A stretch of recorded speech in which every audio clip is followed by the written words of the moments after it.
Welcome everybody to day 2 of the 2020 Private Piano Online Teaching Solutions. So I'm excited about today's conference. It's going to be a lot of fun. Yesterday was really good. We got to play around with some different things like the whiteboard, and we got to do some polls and some different things.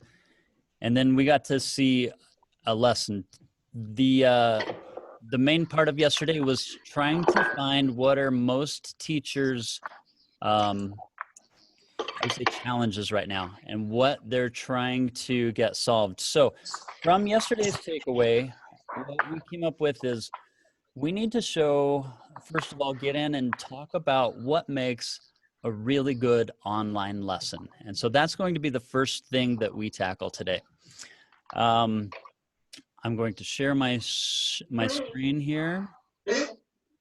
And you'll notice if you looked at the agenda, by the way, this agenda is going to be moving around on you. So this agenda today, we're going to address some majority concerns first, and then we're going to get into implementing some new technology and how teachers do that without getting overwhelmed. And then we'll go into keeping students engaged with fun online activities. At 10 o'clock, or in the second half of this, we're going to get a little more into some video ideas and your online recital ideas. And I've gone ahead and linked those to the different pages.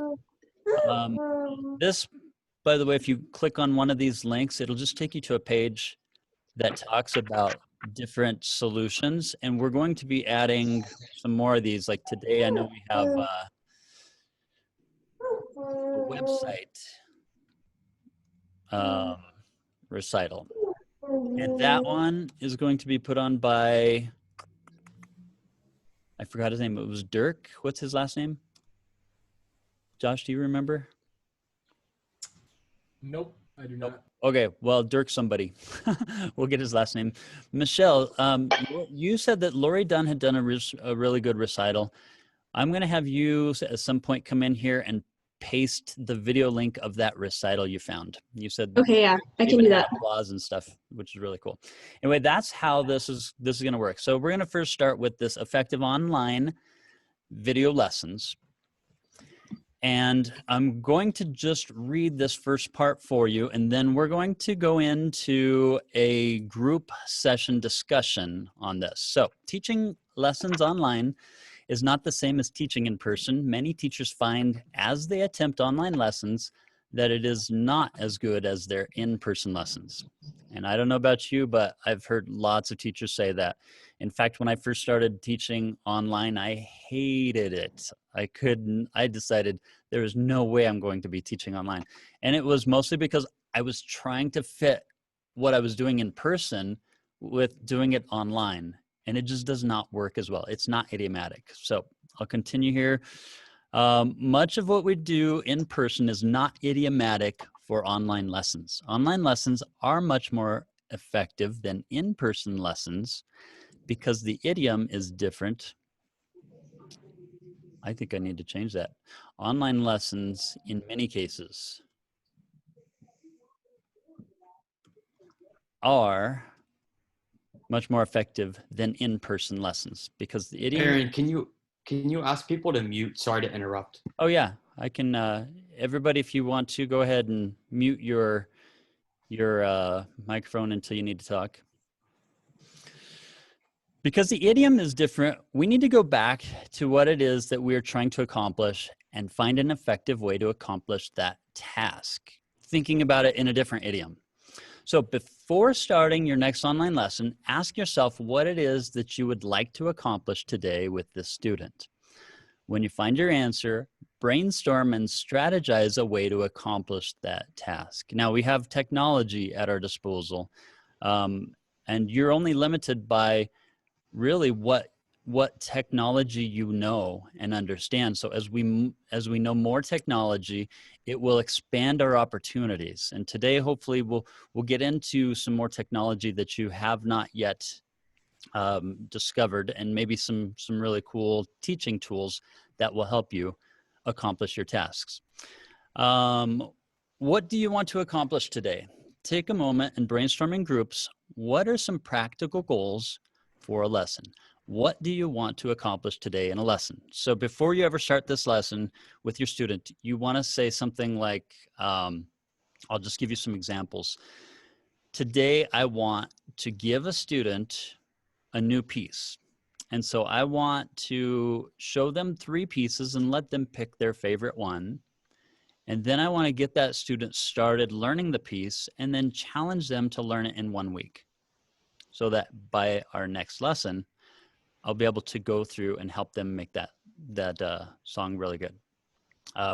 One thing that you'll probably want to consider when making goals is to make them SMART goals. So if you haven't seen SMART goals, what it is they need to be specific, achievable goals that are measurable.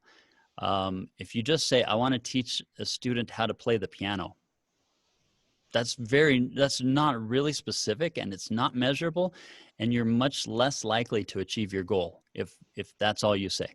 Another non-specific goal that would not be easy to accomplish would be, I want to teach my student to sight read today. Or I want to cover sight reading and lesson and their, I guess their method book, and I want to cover part of what they're learning for the recital piece. Those are very non-specific goals that are hard to meet. So what I want you to do is discuss some of the most common goals that would be very specific. And I'm going to put you in groups of 8 again, and then we're going to take and put some of these goals down here on this list. So I'll just type them in after you get back from meeting with your group. So are you guys ready for me to put you into groups? And I'll just pop in and out of your groups, just saying what kind of things you guys are talking about on specific goals. Ready? Breakout rooms. We're going into groups of 8. So let's go 10 groups here. And creating rooms. As soon as I click on create rooms, you will get a button on your computer. For how long? I'm going to give you about 10 minutes to discuss this. Good question. Thank you for asking that. And then unmute, everybody unmute. Yeah, you guys, when you get into your groups, make sure you unmute and turn on your video, because it's not much fun talking to a blank screen. All right. See you guys in your groups.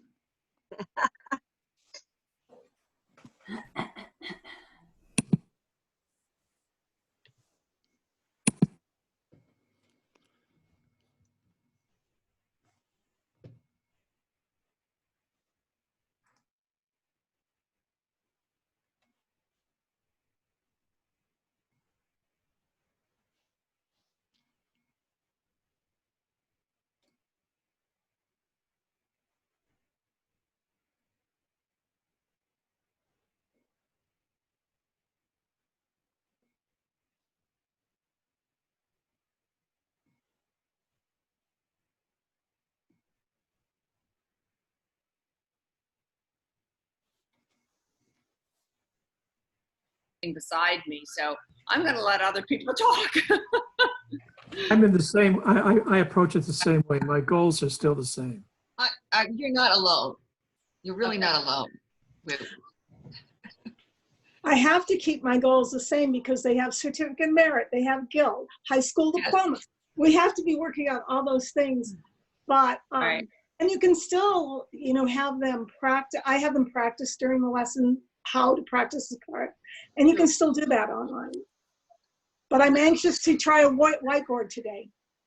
Well, you know, we still do the analytical tools to help them see the bigger picture, like he was discussing yesterday on the whiteboard with Arabesque. I still go through those same steps. So I'm here to learn what I should do differently.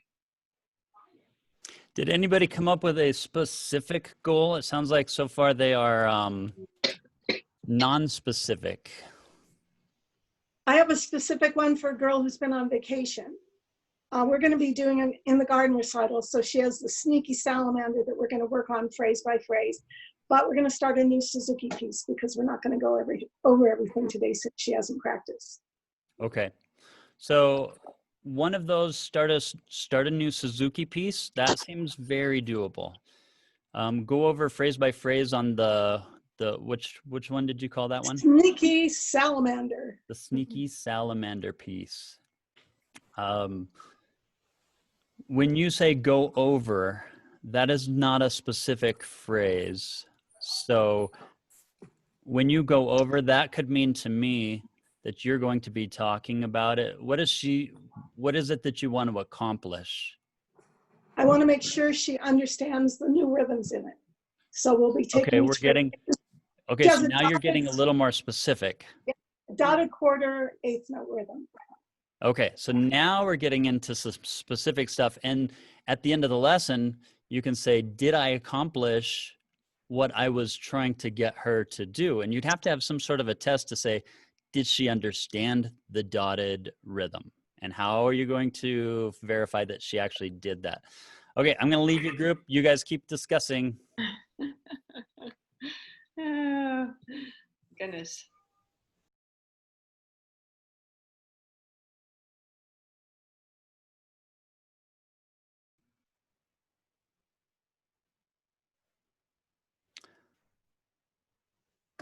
So, Esma, I didn't put you into a group yet.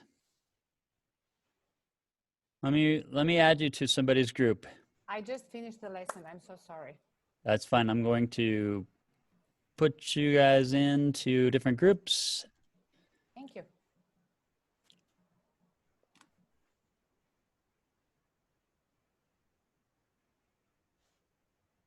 Keeps like I take notes during the lesson of what we're doing and everything that I want them to work on, and then at the end of the lesson I just text it to them.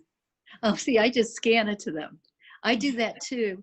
My only issue is sometimes I think they wrote one place and it's a different place. When I ask them to show me the music, it's not necessary. You know, the younger the student, the harder that is to get them to do exactly what you want them to do as far as writing in the music. Oh, with my young students, the parent is always, Oh, without fail, they have to be there. You know. mm-hmm. Did anybody come up with a very specific goal? These are hard. Yours. These are actually hard to do. I liked Madeline's. If Which you want one to share is- that. Yeah, which one is that, Madeline? It's probably about reading. I think I mentioned about a category of my students are at the point where the reading is too weak and we do have to work on sight reading. Okay. And then, yes, it is frustrating, but I think if the goal is more, like you mentioned, more measurable is the word you used. Say, okay, today we're going to work on reviewing the treble staff and naming the notes on the treble staff and counting the lines and all of that. And I have them point with a pencil or their finger some for the beginners who are still not secure about reading on the staff. I think that's what I shared. It can be frustrating, but I can see that the draw feature on Zoom will be helpful to draw. Okay. I like that. It sounds like we're getting really close to a specific, as you talk about your goal for getting them to sight read better. Now, better is a very subjective word. So we're trying to define what it is then that would be measurable. And how can you measure sight reading? It's obviously you can tell when somebody's a better sight reader than somebody else, but what percentage, or have they gone better from one week to the next? How do you measure that? So as you start through this process of getting measurable goals,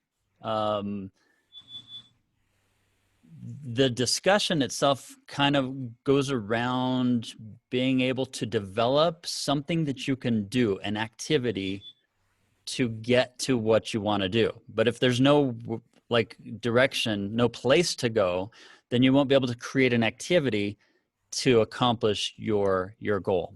And so this is good discussion. I'm going to let you guys keep discussing and maybe bring up some different goals and try to give each other some, I guess, some feedback of saying, well, that's not very specific, or Okay. can you make it more specific with an activity or something that's measurable? And maybe you guys come up with something really cool before you have to present.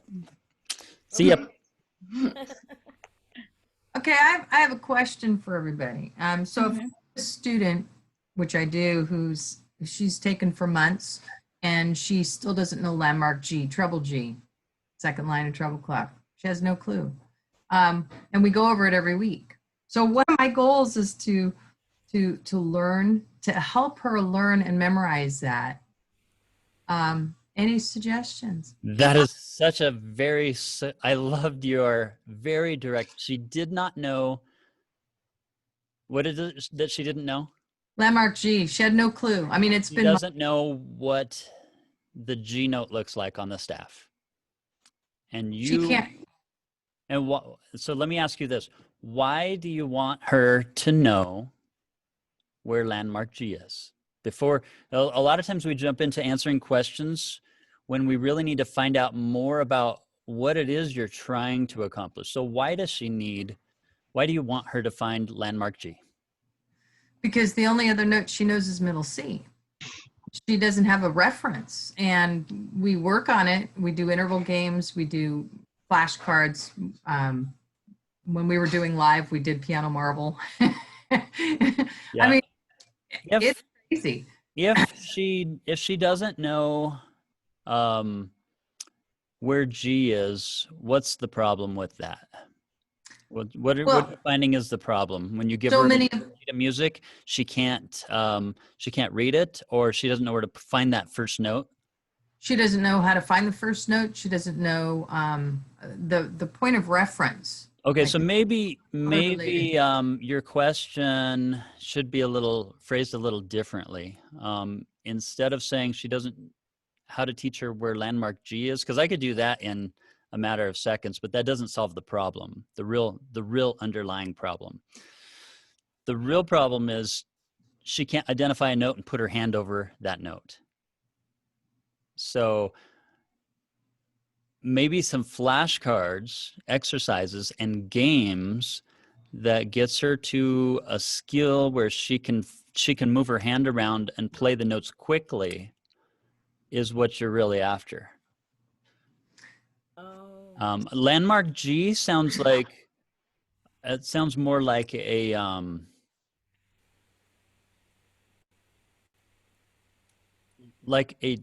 tool to be able to get the skill. And so if you say, I want to teach her where G is, that's going to solve that she knows where her hands go. That may not actually solve the problem. So I see what yeah, and this is kind of just an exercise in asking the right questions and becoming more specific. And it's a really tough skill, but I'm sorry to ask so many questions and run without giving you the answer. But sometimes we answer questions without actually answering what they're really asking. We answer questions what we think they're asking. Okay. All right. Now this time I'm seriously leaving. So I have a question. Did you want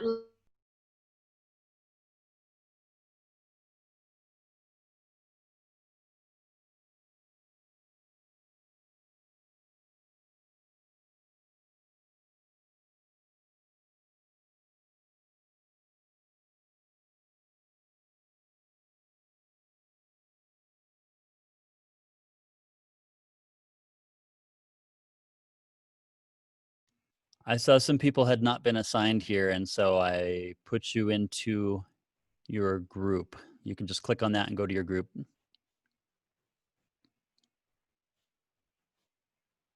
If anybody is still here, looks like Dirk, you're muted. Gary and Amita, if you are hanging out, you should have an option to go to your room.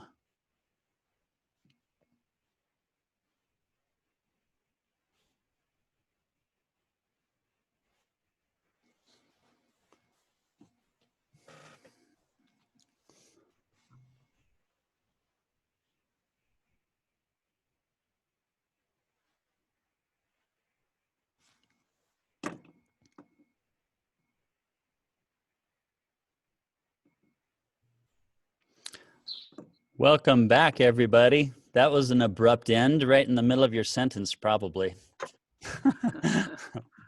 So I found some very fascinating conversations as I visited some different rooms, trying to create a very specific goal is a lot more tricky than it first appears. Some of the things that I listened to, some people mentioned, I want to work on getting my students to sight read better. And so that's not a very better is a very non-specific goal that'd be hard to measure. Yeah, they got better. How much better? Well, you need a way to measure their sight reading or find that they're actually getting better so that they feel like they're improving. And so you start down this path of asking more questions that are more specific. Like, what is it then? What do you mean by better? Do you want them to be able to read from a level 1 to a level 2? Do you want them to be able to pick up sheet music and say, hey, this is this note or that note? So maybe it's more of a flashcard recognition within a certain amount of time. You could take 10 flashcards and say, I want you to do this in 25 seconds. And if they do it in 40 seconds, you say, okay, let's improve that. I want you to do it now in 30 seconds. They do it in 30, and then you can say, I'm more specific. And so those are things that are more accomplishable goals. And sometimes we're very vague about what our goals are. And finding the specific question, it's very tricky. So I'm going to put you back in your group with, let me just give you another example. One of the groups mentioned, and I thought it was really good because it started to become very specific. She said, one of my students does not know where landmark G is. And the discussion started there. And she said, does anybody have a solution for teaching my student where landmark G is?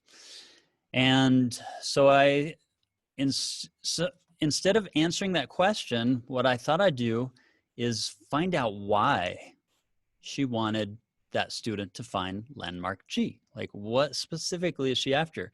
And it wasn't really necessarily that she didn't know landmark G. It was she couldn't find her hand and put it on a note for position change. She only knew C position, and she knew that note C really well, but she didn't know other notes. And so maybe it wasn't so much landmark G, but it was a flashcard problem. Like, if she could do some flashcards and get her to find her notes more quickly. And so the specific stuff started coming out. And now, once you get the specific thing that you want, that's when you get to the next point in this discussion, and that is, how do you accomplish your goal? There are lots of different ways to do that goal. So then you start brainstorming, how do I get that goal done? But finding the specific, that's the key. So I'm going to send you back to your rooms, and hopefully you're on track. I'm just going to jump in. I think I can recreate these rooms or open all rooms again. This should be your same room. All right, so go back to your rooms and try to help everybody think of specificity, really specific goals that are measurable. Okay, see y'all.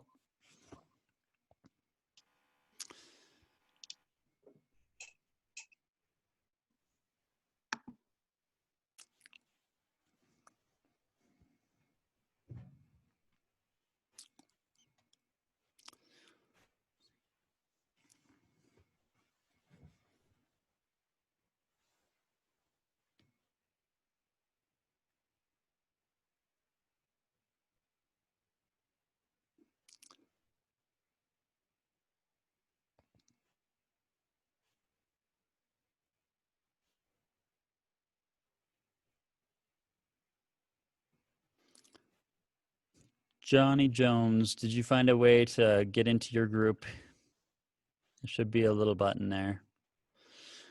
Makako, I need to send you off to a group. I'm going to send you into group, let's say group 1.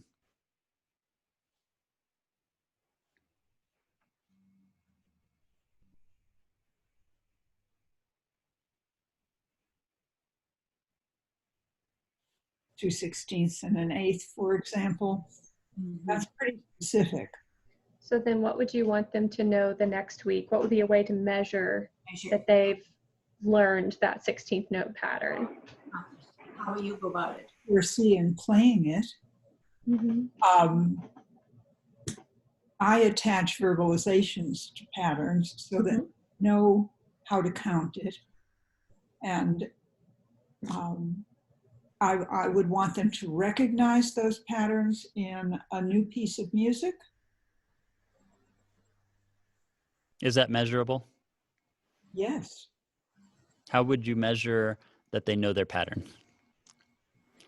That they could recognize it? If I were able to put a new piece of music in front of them and ask them to identify where those patterns were and perhaps play one or two of them. Okay. That's very good. I like it. Aaron mentioned finding G on the piano. Okay, so first thing I do when I start a new student, online or in person, is teach them the little game of the 2 black keys are the animal house and the 3 black keys are the people house. Have you all done that? It works absolutely, and they know every key on the piano by the time they leave their first lesson too. So in the animal house lives the dog and the cat and the elephant, and in the people house lives grandma and aunt. Grandma goes out the front door and aunt goes out the back door. And it works every time. I think Catherine Mullen taught me that at a workshop many, many years ago. And I couldn't wait to get home and try to teach this student who had played for 2 years and still did not know the keys on the piano very well. And instantly they went home that day and knew all the keys too. So that's a good way to find G. Evelyn, I love your example of the goal that you set. You kind of said it in a roundabout way, but what I gathered from your goal was in that first lesson, you set a goal to teach the student to know every single key name and be able to find them by name before the end of the lesson. Correct. And you, correct. And then next lesson, then we have next lesson we have a test. You know, find all the A's, find all the A's on the piano. And you probably test them in that first lesson to make sure they understand where the G is and say, hey, find all the G's, ready, go. I'm going to time it. Correct. Or I have them tell me the story back. Yeah.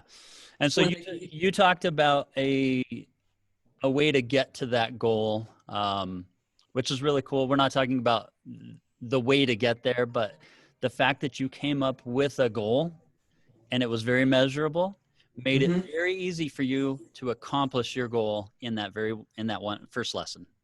Correct. Yeah. Excellent. Those are the types of things. Now, you didn't say why you wanted them to name those notes. We just kind of assume as piano teachers that we understand why we need them to know that. The students may not know why they need to, but they trust that we know that it's important, and that's why we're asking them to learn that skill. But that's another thing to consider is, why do you want them to know that? And is that really the first thing you want them to know in the first lesson? I'm not saying yes or no, but we should be asking these questions because there may be more important things to teach in the first lesson, or maybe that is the most important thing after lots of consideration. I'm going to leave your group. I really liked this. You guys are very specific. Good job.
And welcome back, everybody. I hope you saw my message that I broadcast that said you have 1 minute left. Could you raise your hand if you saw that? 1 minute left. Oh, good. So some of you may not have seen my message. It was at the top. But I can broadcast a message, or you can broadcast a message as the teacher to your groups. By the way, I have done group lessons with Zoom and breakout sessions, and it actually works very, very well. There are some skills that you would want to learn before jumping in and doing breakout rooms. You want to get really good at some online lessons and tools, taking over people's screens, giving them goals. But this is kind of a really good starting point for us right now to say, how can we make better online lessons? We go back to the drawing board and say what it is that I want to accomplish and create very specific goals, and then come up with a plan to do it faster and better than you've ever done before. I will tell you one thing that I like about online lessons that I don't like about in-person lessons is they come to my lesson and I teach them how to do something and I send them home with an assignment. And do you know what they do? They go home and they eat dinner. And then they do their homework. And then they go to bed. And then they wake up. And then hopefully the next day they do their lesson. If they can find where that position is on the piano, or if they remember what I taught them. If not, I get to see them next week and they didn't practice for the week. What I really like about online lessons is I get to look at their setup at home and I get to help them develop their practice environment at their house. And so they have their tools, they know where everything is. And I leave the lesson and they keep practicing right after I leave. They don't have to drive home and forget and get on to something else. They can get right to practicing. And that is actually something I didn't even think about until I started teaching online lessons. Really very effective. Okay, I'm going to share my screen with you. And we're going to go back to our board over here. Michelle, can you see my screen? Is it sharing? Yeah, I can. Okay. Sorry, I was muted. Very good. So when we got down to the nitty gritty on what you want to teach, I had one group say, I want the student to know every note on the keyboard. Well, every note, she was actually more specific than that. She said every note name. And in the US, we use A, B, C, D, E, F, G. In other countries, they do different solfege and different things on the keyboard. That to me was a specific goal, and I have a million tricks how to do that. I've got lots of different ways, and probably all of you have. If I said your goal is to train your students when they walk into the door before they leave the lesson to know how to find every single note on that keyboard. That is super specific. It's measurable. You can test them and you can verify that you were successful. That's a very, very good goal. Now, we didn't say why that teacher wanted them to know that. And this is very individual. So you could say, I want them to know that because of something that the next step that I want to teach them, but that's the first thing they need to know. I'm going to show another goal. This goal is I want to give a student a new song. I will let them pick from 3 examples. And now I'm going to pick the 3 examples because I know how good the student is. And I'm not going to give them something above their level. So I'm going to let them choose, but I want them to pick from 3 examples. I want to start them on the song. I want to teach them how to, let's see, how to learn it in sections. And then I want to teach them to report to me. Oh wait, I need to do track progress. Teach them how to track progress. And then I want to teach them to report to me.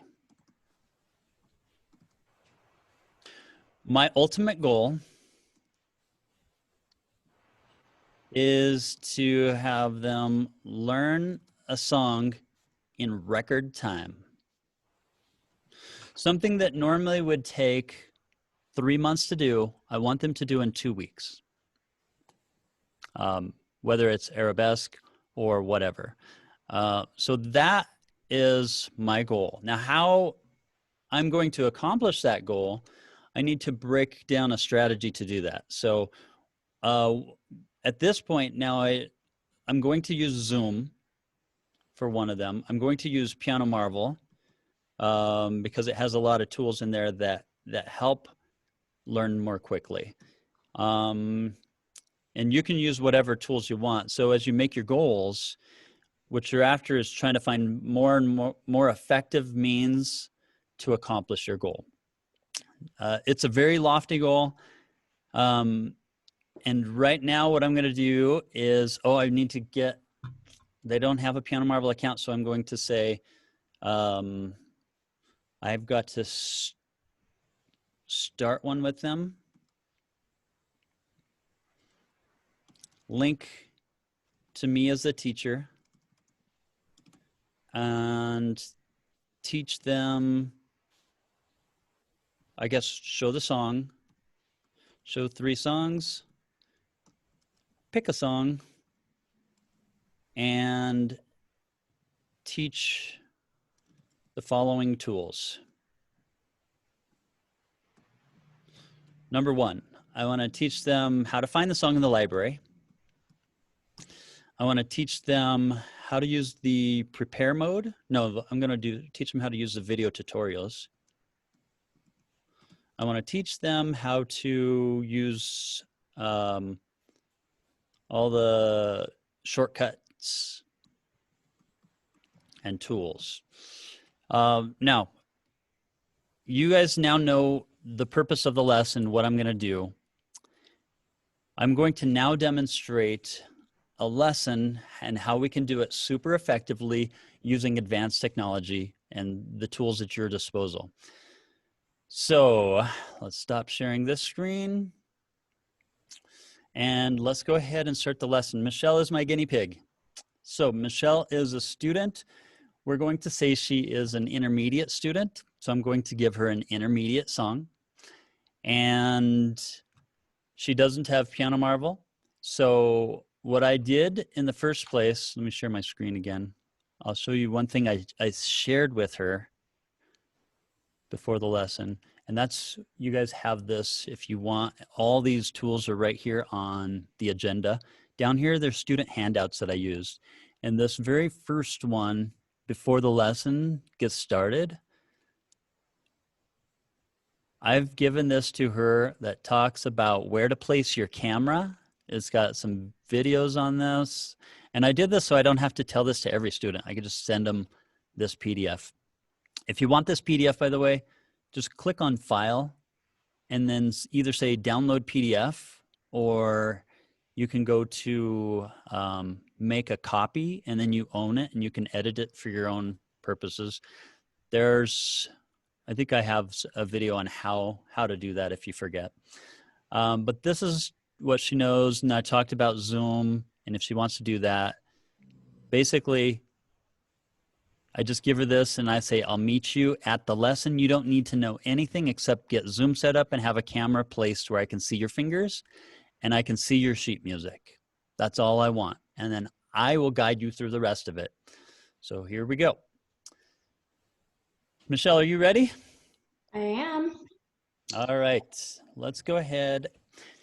There is, do you have a video, Michelle, of your room? Yeah, I'm going you to, may have to like spotlight them or. yeah, I want to spotlight that video. So that video is, where is it? Oh, I found you. You're on my last page. Okay, spotlight video. Okay, can everybody see her video of her room? No, I can't Did I even. just, I think I just did something wrong.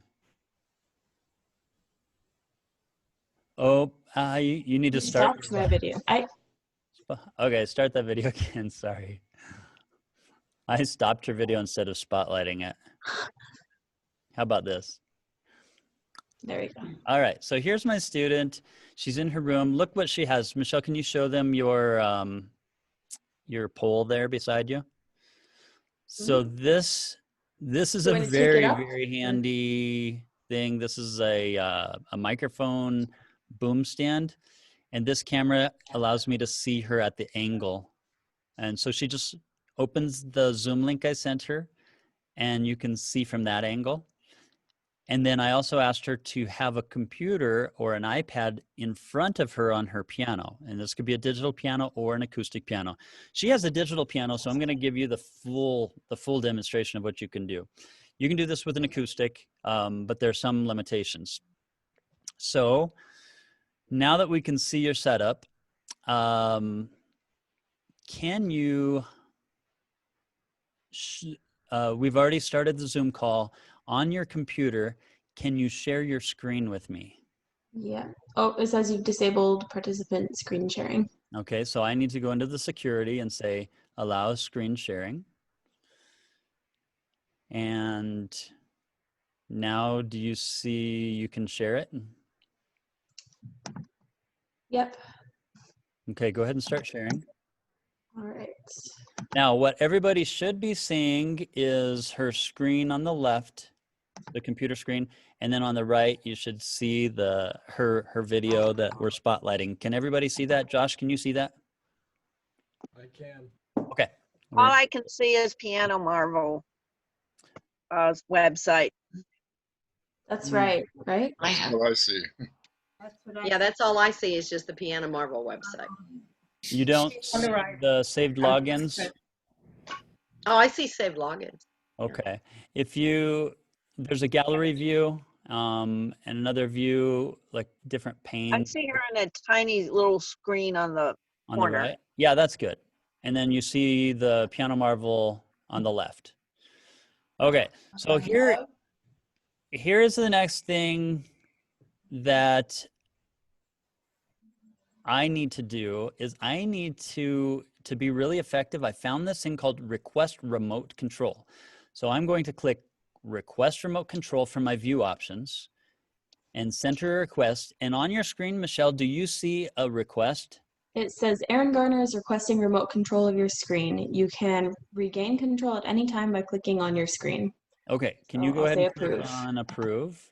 Yep. And now I see a little yellow box that says you can control Michelle Robinson's screen. So I am going to test and see if I can control this. I do. So I actually have control over her computer. That is super cool. Now, Michelle, you don't have a Piano Marvel account. Of course, we're making a new one. We're assuming you do. So I'm going to click create a free account. And then Michelle, would you type in your first and last name? Yes. You want me, can I use my actual first and last name? Yeah, you can. Rusty, my gosh. And then you can It's make saying, make up a fake email. it's saying Ruth Rowell is requesting remote control of your screen, but it won't let me. Oh, Oh. that's me. Did I do something wrong? Bruce pushed a button. I did. So And it says I'm viewing. You should be able to decline that, Michelle. I can't. It won't let me approve or decline. Really? Um, I've not seen that before. um, Is it in the middle of your screen? It's up at the very top where it says I'm viewing her. And then a whole lot of percentages. How about I go down to side-by-side mode? You can Michelle, try that. if you maybe unshare and then reshare, you'll probably be good. Yeah, let's try that. Yeah, that's a good idea. Unshare your screen. Okay, stop share. And then share it again. There we and go. then I will ask remote control. Okay, nobody else ask remote control. Request remote control. All right, you should see a button that says Yep, I approved. Okay. Okay, so go ahead and, thank you so much for putting a capital letter on your name. Believe it or not, people just hate doing that today, but it's really bad in reports. So capital letter, good.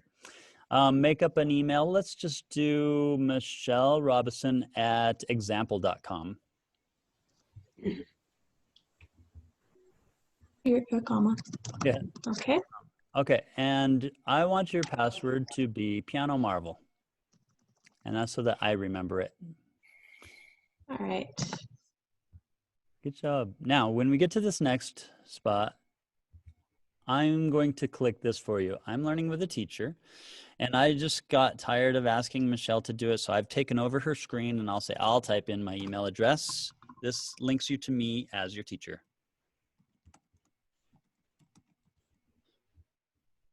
.com.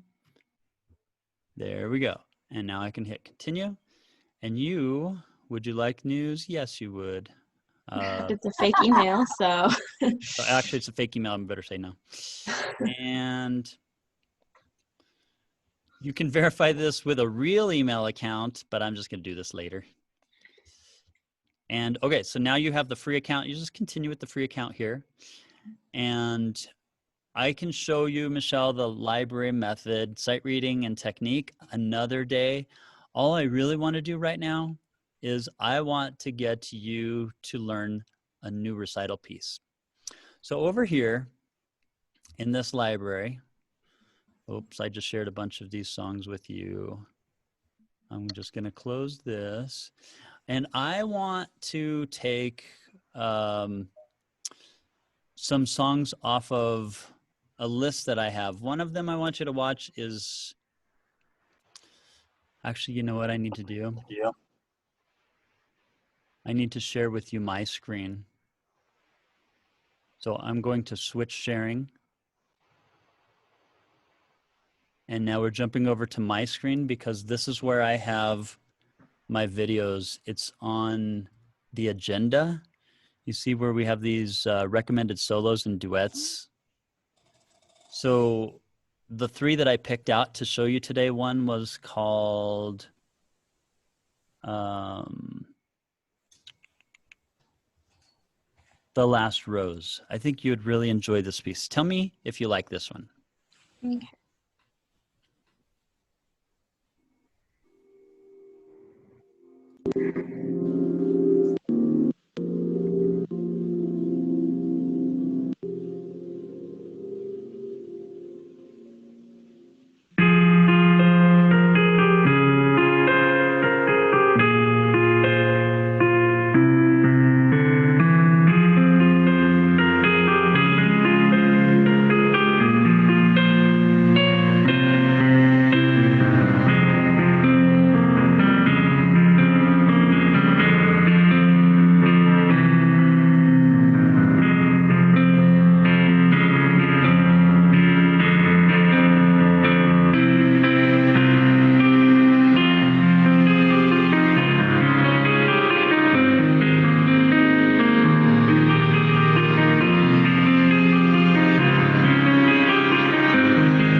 What did you think of that one, Michelle?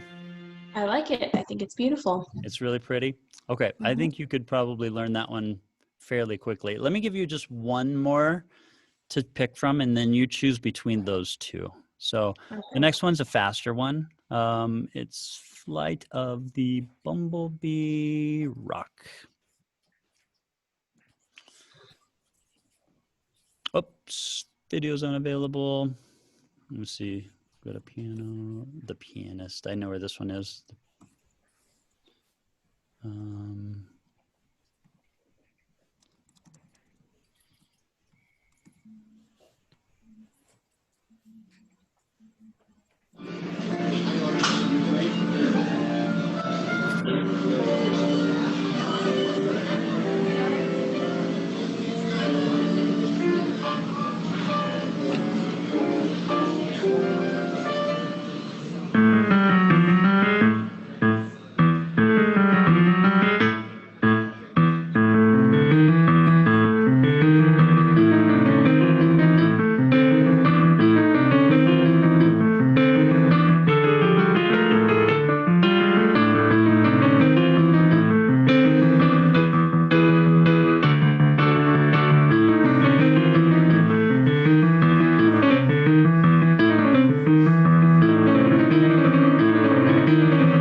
All right, what did you think of that one? That one looks super fun. It's hard to pick between the two. Well, we can't do them both right now. We'll have to pick one first. Which one do you want to start with?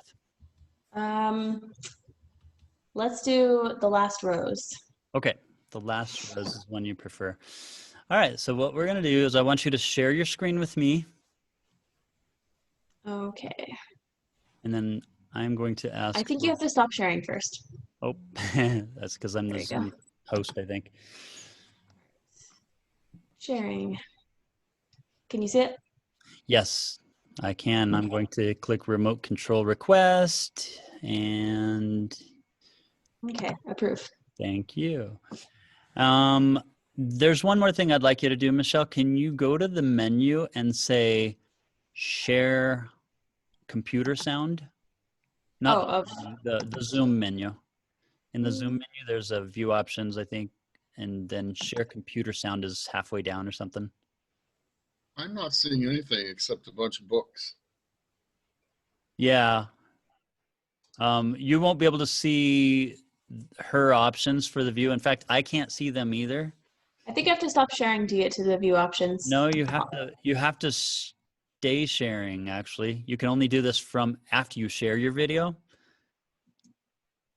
There's no view options anymore, so If you go up to the top, does it pop down? yeah, there's mute, stop video, participants, new share, pause share, annotate, remote control, more. Maybe more. What is it again? Computer, it says Oh, found it. Share computer sound. share Okay. computer sound. This will allow me to actually hear your computer sound, which I want. Okay, so now what I'm going to do, I'm in your library, and we're going to do a search for that song we found called Spy Song. Now, What? notice, those of you who are watching this lesson, I am controlling her computer, which is so nice. What we're doing, The Last Rose? I mean, I'm fine with whatever. But Okay, The Last Rose. I don't know why I got that song. I really like the Spy Song, that's why.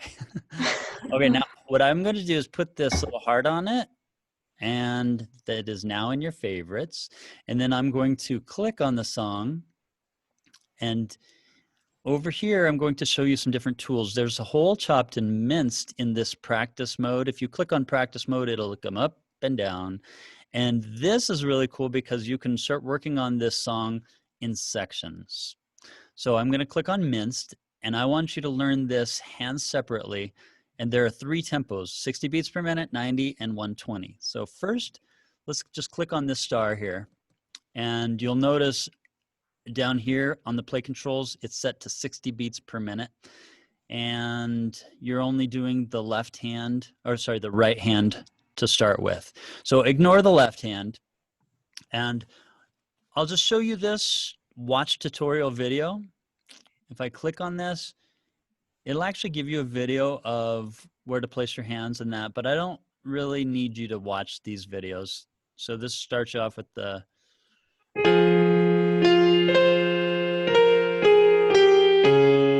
So I'm just going to close that since you really don't need that. You notice that it says the number 3. Can you put your right hand 3 on this note? Do you know where that note is?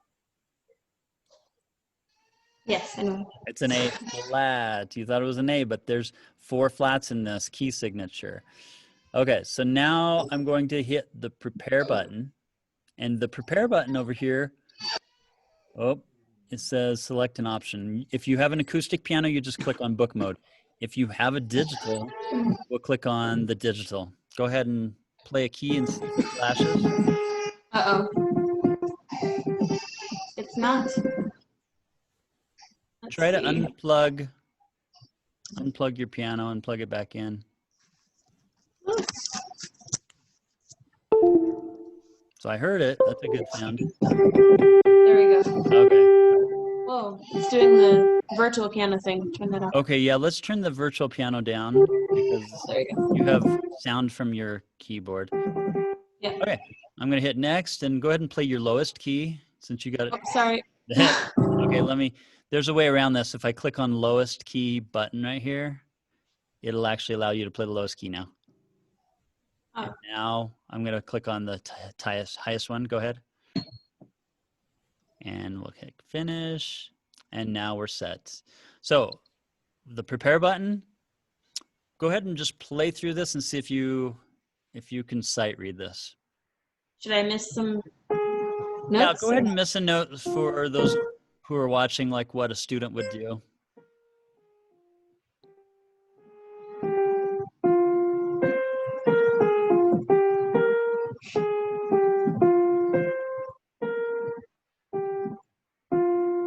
Good. You used your thumb, and I saw you crossed over to your second finger there. That was good. So right here, let me just show you what this does. Notice how you have, this is your very first attempt, and you got 8 notes wrong, and it took you 19 seconds to do it. So you got a 75% first try. I was wondering if you could get less than 3 notes wrong this time. Let's try it again. I'm going to hit this, and our goal is to get less wrong notes. Yours.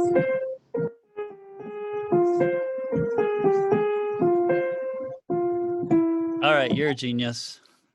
It only took you 2 tries. Normally it takes about 5 or 6 tries, and then you're ready to pass it off in tempo. Let me hit the assess button and go ahead and try to play this with the metronome. 1, 2, set, go. Should I also miss some? Sure.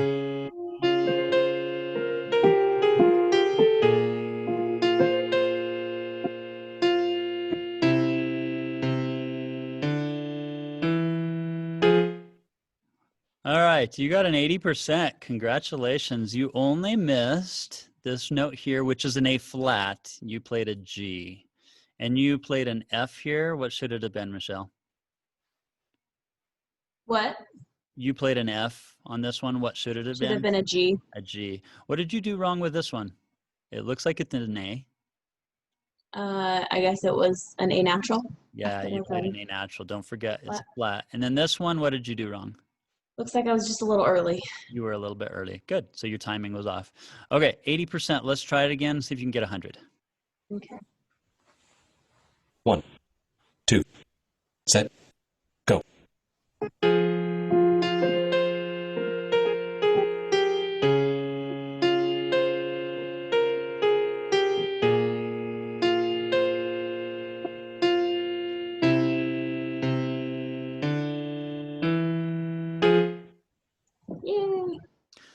Nicely done. Okay, over on the top left, can you see this 2% completion? Do you want me to? You see that over here in the top left? By the way, just for some of you who've never done this before, I have annotation. And so I'm going to use annotation. You notice how hard it was for her to see that? Well, check this out. Michelle, can you see this? Yeah, that was much No, easier. That's much easier to say. So this is your annotations that you have control over. And you can just put things on the screen or draw or whatever you want to do. That 2%, I want to set a goal to get, let's say we have 7 days to try to perfect this song. How many percentage should you get every day in 7 days? Sorry, I have how many? 7 days? 7 days. What do you have to do per day to get up to 100% learned? I don't know math. I don't know. 100 divided by 7. All musicians are good at math. Not this one.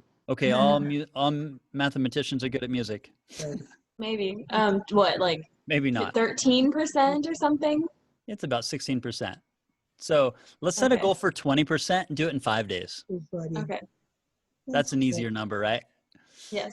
Okay, so the next step you want to do is, do you see this button right down here called Assess?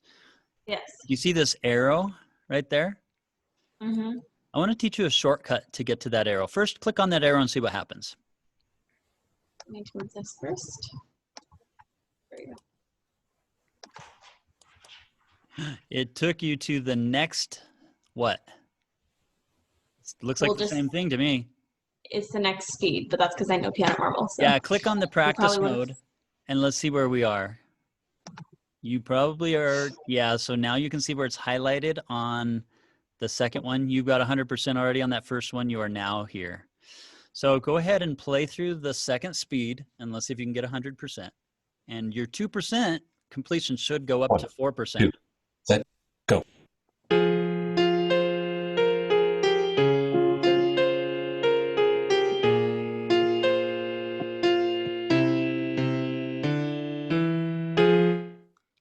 Congratulations, you only went up to 3%. Okay, hit that forward button, hit the play button. 1, 2, set, go.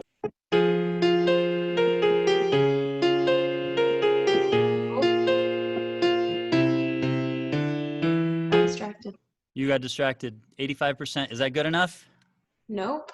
No way. Let me go 100. back. All right. 1, 2, set, go. Oh no, I did it again.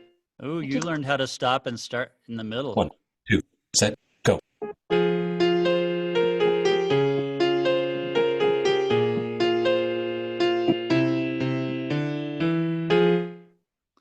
All right, now you're up to 5%. What do you think is next? Probably left hand. Click on that practice mode down there and let's see if you got all 3 stars on that right hand. You did. So you do go to the next one, which is the left hand. You can manually select it or click on the next one. Of course, these are new notes. Looks like those finger numbers are buried in the note heads. Oh yeah. We can still kind of see them. That very first note, can you go to prepare mode and just sight read through this for me? Okay. Oops. I'm on the F, good. The third finger on. The D is flat. Oh. Thank you. And then the B, what is that? It's a B flat. Again. And then what's this? Okay, 6 notes wrong. Hit prepare again or the space bar and try to improve that.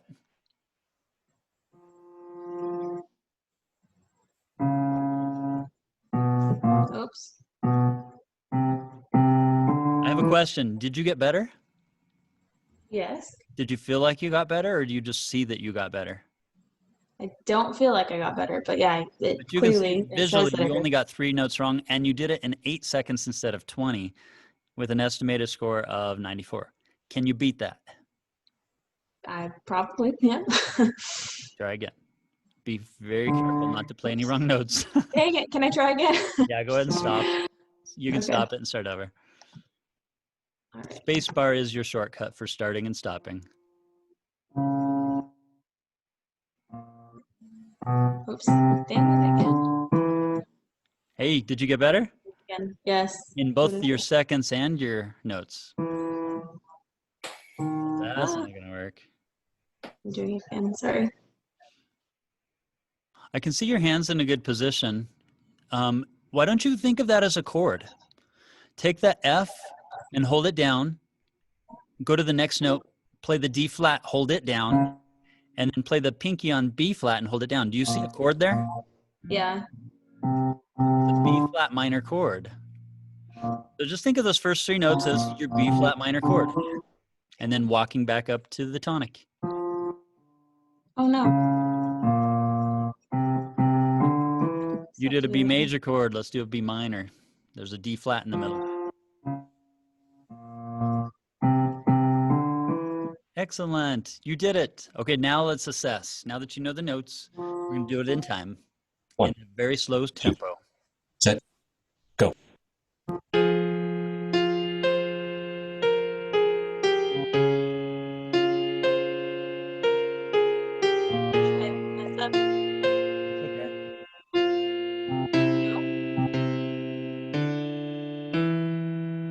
How'd you do first try?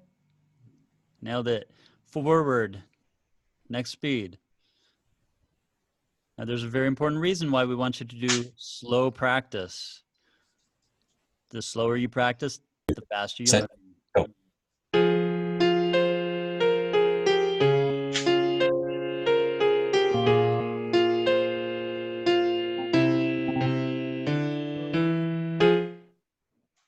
Forward. You're at 8% already. You're flying now. 1, 2, set, go.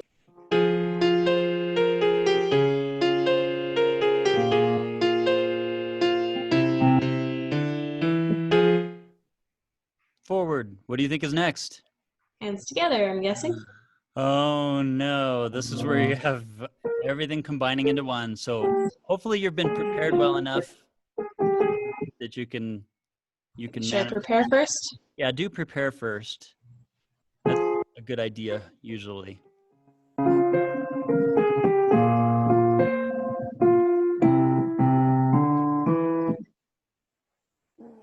right, assess. I think you're ready. Hit the assess. We're finally putting hands together. 2, set, go.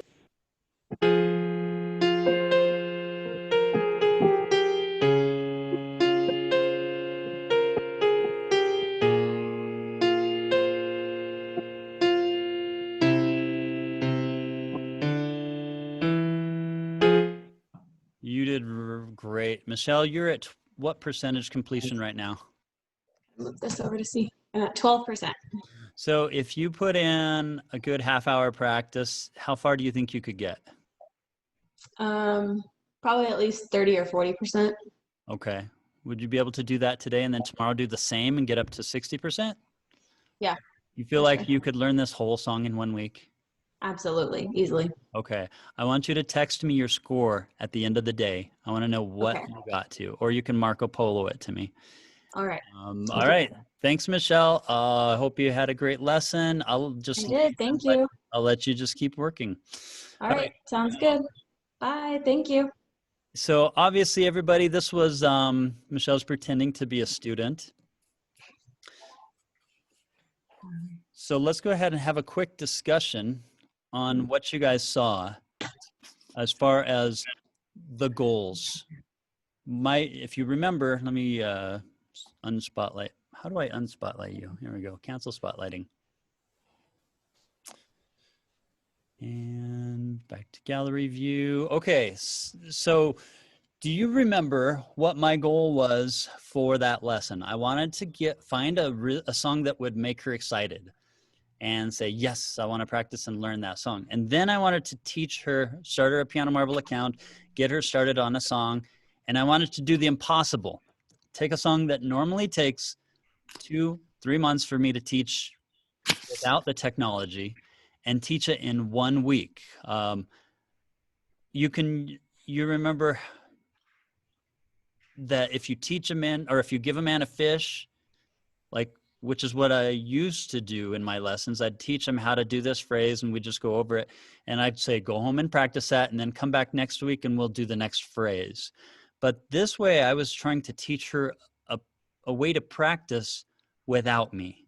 Like, you just go to the next section. All the tools you have, you need. You don't need me spoon feeding you. You can learn this song all by yourself. So my goal for that lesson was to get her to practice effectively and efficiently without me. Everything she needs to finish that one piece. And I didn't have to go over the whole piece. I just had to show her how to practice with these tools. Now, I expect, and I've seen this, it increases the learning by about 10 times as fast as if they were doing it off a sheet paper, sheet without the interactive technology, that interactive assessment. So what else did you guys see in that lesson? Anybody?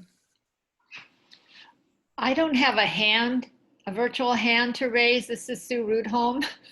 Okay, Sue, where are you? I'm looking. I don't know where I am on your thing. Let me see if you're in the page 1. I was in one of the last groups, if that helps. Oh, I see you. Okay, Sue. All right, so I have a question about the math. The first time, didn't she play it just with the right hand? She did. Okay, so then there were basically 17 notes and she missed 8.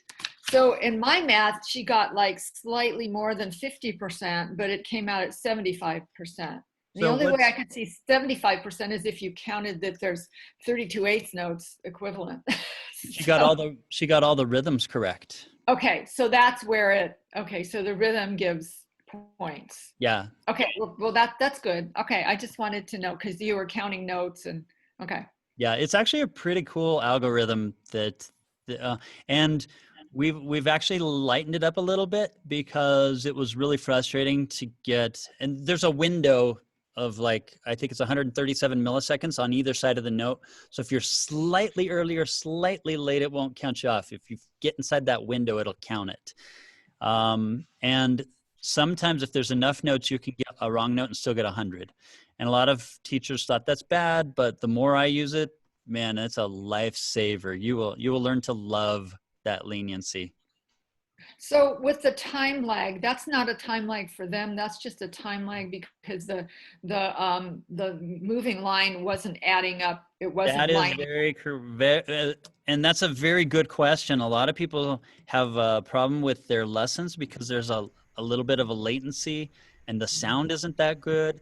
And I don't have to worry about the sound so much because they can hear the sound right. And I can verify that they got all the notes right and they got the rhythms right. And I could see her hands were in the right place. I don't worry about those details anymore because it doesn't come into the factor of my goal. My goal is to get her to learn this piece in record time. And I found a way to do it. I don't have to see it. In fact, I've even learned sometimes I don't even need to see their video if I trust that their hand's in the right position. I can do a lesson without even seeing their video. It's and still accomplish more than I could 5 years ago with how fast I teach a person how to learn a piece. Great questions. Appreciate it. Did anybody else have a question or a comment on what you saw pedagogically? I do. I have a question. I don't know how to raise your hand on this thing. But anyway, I'm curious how long your lessons are. That took a long time. I try to keep my lessons to under 30 minutes. Sometimes my lessons are 5 or 6 minutes. Another thing too that you do, Aaron, one thing he does a lot that I've seen that I have tried to implement with my students as well is he'll do like random mini lessons throughout the week where he's like, just sends them a little video or a Marco Polo saying, hey, look at this. I want you to try it. Send it back to me. And so it wasn't even a full lesson. It was just like a quick little tidbit and they do it and get back to him. So he does a lot of little things throughout. And do you know why I do it that way? Because most of what you tell your students goes in one ear and out the other. Yeah. They pick up only a couple things you can say. So if you focus on small goals, instead of giving them like 5 things to do for the week, you will get a lot more done. Allow them to focus on a goal, and then stop trying to talk so much. You don't need to talk so much in your lessons. Talk.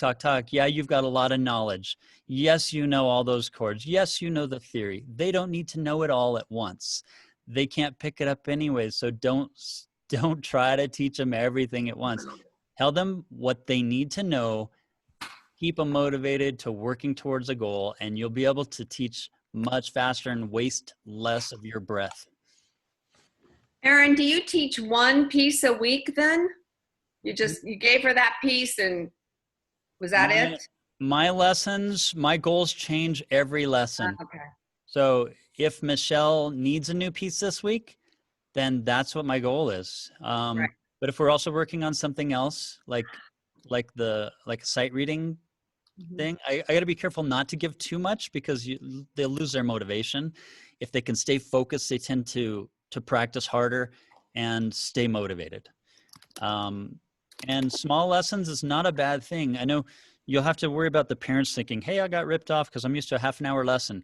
But you're really spreading it out through the week and being able to communicate them via text and Marco Polo and other things like, hey, I'm just checking in on you today. So you can stop thinking of, I've got to fill this half an hour or this hour, and worry more about productivity. And how do you charge for the lesson? I charge them my same rate as if it was a half-hour lesson. As if it were.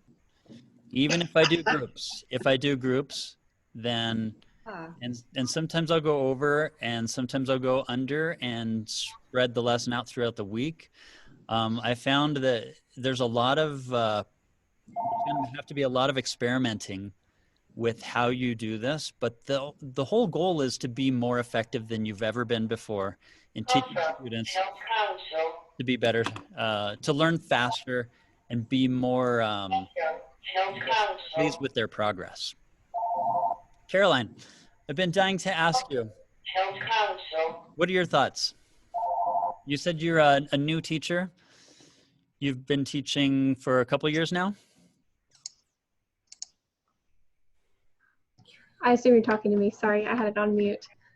Yeah, I'm interested. I kind of wonder what this would mean down the road for students who get used to using this method, and then try maybe some physical sheet music. I wonder how their note recognition might be, or how well they would respond to catching their own mistakes if they're kind of used to having that shown to them. I can see how this could help them become maybe a little bit more fine-tuned in picking up. But if someone hands you music, if you're accompanying someone, you don't have the ability to hear it while you're playing it and learning it. So I'm kind of wondering how that's going to affect the student maybe in a long term. Though I can see some really strong benefits in maybe how that would affect them learning something quickly, or maybe seeing their progress. Especially for ones who maybe fall in a rut, this could be a really great tool for helping them overcome that and see their progress more clearly. But I am a little curious about the long-term effects of something like this. That is a phenomenal question. I love the way your mind thinks. And I actually know a lot of teachers who use Piano Marvel who never address the sheet music. Like they don't use sheet music, and they use this kind of as a crutch, and it ends up being an impediment because they didn't take that into account. Michelle, did you see where you could print that sheet music? Yeah. Yeah. Let me answer this question because this was one very specific goal that I have, and you can have 100 goals, but I fit all this into one tiny little thing that I do in lessons. This is only one little thing. Let me show you what I do for sight reading. Let's say I have a goal of getting Michelle, she's a brand new student, and I want her to start sight reading really well. So Michelle, can you share your screen with me? Yep. With all of us. And let's say my goal was sight reading. I'm going to ask you for remote control. Okay. Thank you. So I'm going to take you back to the dashboard. And there are a couple of places that I use for sight reading. One is in the library. One's in the Sasser sight reading test. That'll, if you've never seen this, it'll actually give her a test and see how well she sight reads. It'll give her new sheet music she's never seen before. And then it'll give her a score, 100 all the way up through 1800, which is world record. So over here on the method, this is actually a sight reading method, very much like Bastian, Alfred, Hal Leonard, and Faber. It walks through just very basics, and you can see there's a lesson video, and she's just doing the whole notes on one note. So it's just rhythmic training, all of these, and then it mixes up different rhythms. And then it goes into the left hand, showing just one note, just showing the difference between the stabs, getting them used to reading and feeling pulse and beat and rhythm. And then after they're done with this, the first 20 exercises based on rhythm, then they go into reading notes. And then it just starts adding different notes. And it's a very, very, I mean, there's a ton of material here, but you can go through them quickly. I usually ask my beginning students to go through about 20 to 60 songs in 1 week. Just read, read, read, read, read. And then the technique is also more reading. You can explore that. Ask your pedagogical questions, but more importantly, test it on students. Try it, watch them learn, and just start experimenting. A lot of this is going to be research and development for you, and experimenting on students and see how they respond to it. I would also go through the stuff myself as a teacher if you've not been through it.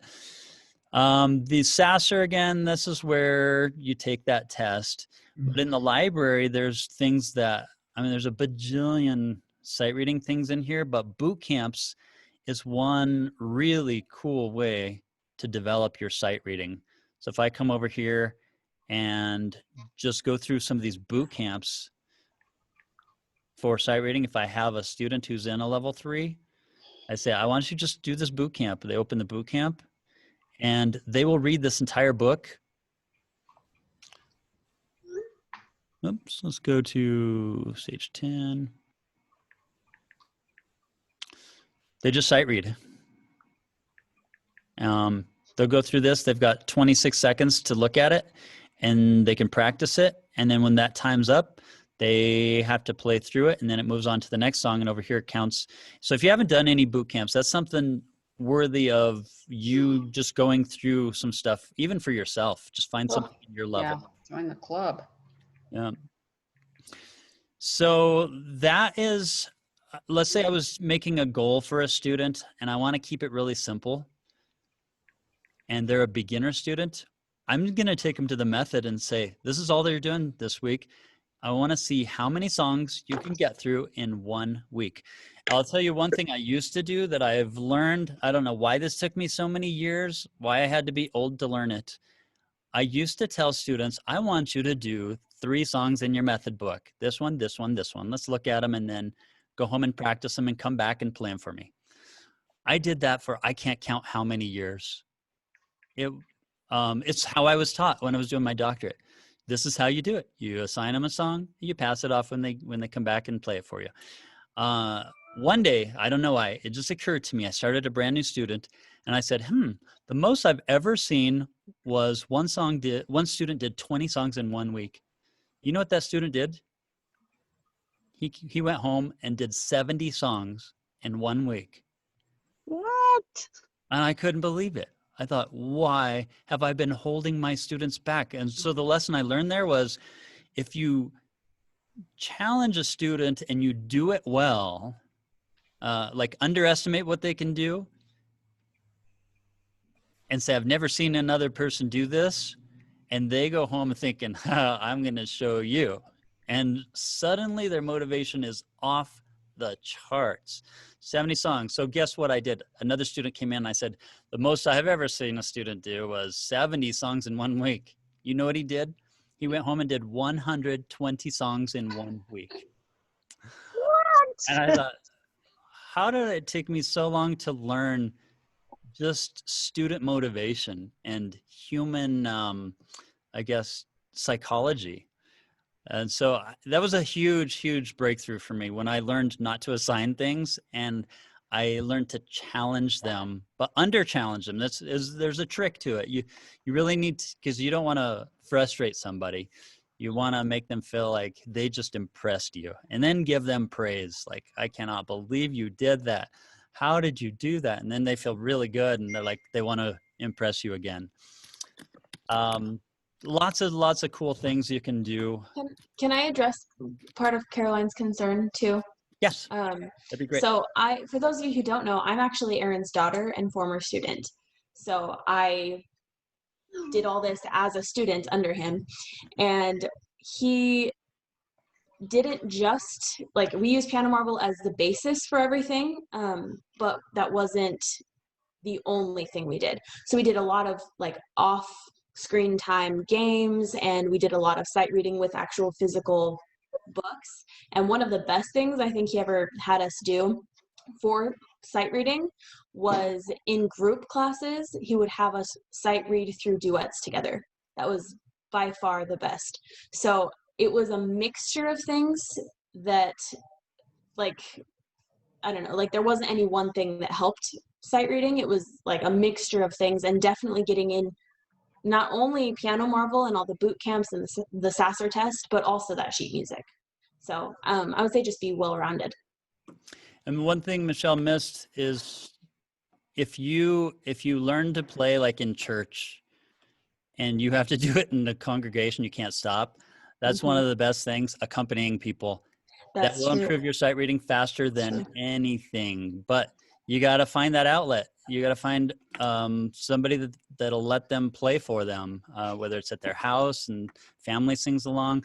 And it's hard to find that outlet for a lot of people. Some people are just lucky, and somebody asked them to play at church and they start doing it every week. And then, they're just going to be a good sight reader because of that. I have a question about Piano Marvel and using a program like that. Sometimes in pieces you have ritardandos. But the metronome is going like in Piano Marvel. How does that work? Also, does it measure your dynamics on there and the expressiveness that way? Pat King, those are two of the questions that teachers ask most often. I'm thankful that you brought those up. So let's address first of all the metronome, and how does practicing with a metronome affect your ability to use either ritardando or just be able to pull time, rubato, like being able to play with feeling. Here's what I found over the many years of research with this. Those professional pianists who practice with a metronome have absolute control over how they shape their rubato. Metronome does not hurt your rubato, and if anything, it makes you more keen to where the beat is so that you can pull and push the tempo and keep the feel of the pulse even across rubatos and ritardandos. So I know I've had this discussion with another piano teacher, and they would never ever do metronome practice, but professional musicians use metronome all the time. It does not hurt. The second question you asked is why, or does Piano Marvel grade you on things like dynamics and articulation? It does not, and it's designed, initially it was designed to do that, but then we realized that you're taking art form and you're telling them how to be artistic, like how soft is soft, how loud is loud. And so we took all that out and said, you know what, computers are good at some things, humans are good at other things. So let the computers do what they're good at and let the humans do what they're good at. And humans are good at art and artistic ability. And some of my students, they don't play the songs like I would. They have their own interpretation, and I let them be artistic. You know, it's your creation. All this is basically helping them get the mechanics of the time and the notes. Get it in time so that you can be an artist. So, does anybody have any other questions? Yes, I do. Yes. I do have this program at home. If I want my students to have it, if I pay for my account, how does it work for the students? Can they also, is there a free account for students, or how does that work?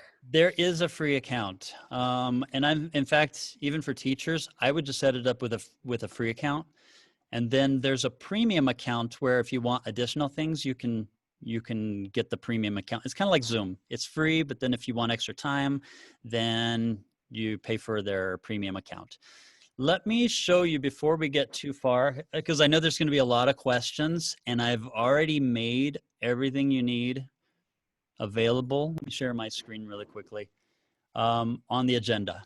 So in the agenda, what things do we have here? We need to make some time for the rest of these things. And so I'm going to hit them pretty quickly. Down here at the student handouts, if you open this up, you will have almost everything you would need to get started. I would go through these systematically and look at everything. There's ready to go lessons that show them how to get started, how to set up their account, how to link to a teacher. There are these lessons, like if you want to give a student a lesson, you can just open this up and just read step by step. You can say, just want to give this to my student. I don't want to recreate the wheel. So you just give that to your student, or you can change it however you want. There's lesson, the technique, the SASSR, Standards Assessment of Sight Reading, Scale Ninja, super, super cool. And this is absolutely free for everyone. How to send lessons to students. This is a link. If you watch this video, it'll tell you. I'm going to show you. Okay, this actually walks you through how to use Google Docs and go to the edit button and make a copy or email it. So everything you need is at your fingertips here from the agenda. These things are things that I would highly recommend. Group piano ideas, huge benefits. You can even do these without groups with some of the games and things. Teaching tips from teachers. This is what the teachers are going to be compiling a list of some of their things that they've been doing. Over here on video project ideas and online recitals, we need to get to this really quickly. I'm going to skip to the online recital idea because we have, hopefully Michelle put in this link. Oh, Michelle, right now, can you go put in that link? Yep. This was a website from Dirk. Dirk, what's your last name again? Kraus, K-R-A-U-S as in Sam. Okay. Can you send me a link that I can link to your website where people can actually see your website recital page? Yeah, I mean, it's just pianoandguitarinstitute.com. Let me write it. Piano and Guitar Institute.com. And then I'm going to have you share your screen with us so you can kind of give us a virtual tour. Okay. Is this the recital page here, or? This looks like it's the maybe the orientation, the home page. Tell me where is it the performance hall? Performance hall, yep. Let's do this link here. All right, so I'm going to go back to this and put a link on for all the other teachers. They can get it whenever they want. And go ahead and start sharing your screen with us. Give us a quick tour. Okay, let me see. Good. So, good question. So this is our homepage. We always have a deal going, and of course, you click on it. Talks about our lessons. We start at age 3, believe it or not. Each one of these is just a description of our various lessons. We do a fundraiser every year, raising money for local schools. And I'm going really fast because I know we're short on time. But lessons talks about all the various lessons. We start at actually we have a class for walking to 36 months. But the reason that we're here now is a performance hall. So with virtual performances this year, obviously we're not all congregating at your local recital venue, wherever that is. So what we did is we asked students to record from their homes and send us the video, and then we have uploaded it to our performance hall. So we're going to do the same thing for Halloween and quite possibly the same thing for the winter holidays. And then down here, as it loads, if it loads, these are all videos, and it's taking its good old time to load right now. Have you already shared your computer sound with us? No, let me see. It's up on the top menu. You should have more options. There we go. Their computer sound. Yeah. So there's actually a couple of videos I would like to share with you guys if we can take just a couple of minutes. This over here, so obviously you can see all of these kids have submitted their videos already, and we're waiting on a bunch more. But this little girl right here is 4 years old, and I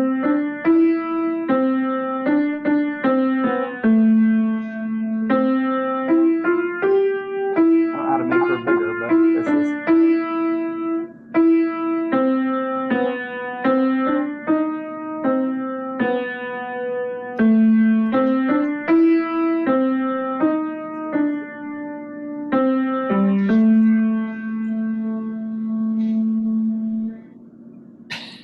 Clap, yay! Yep.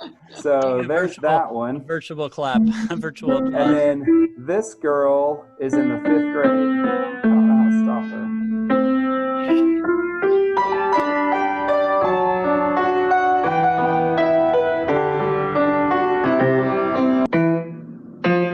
I want her to stop. How do I make her stop? That's a great question. There we go. So this little girl is in the 5th grade. You guys all hear that?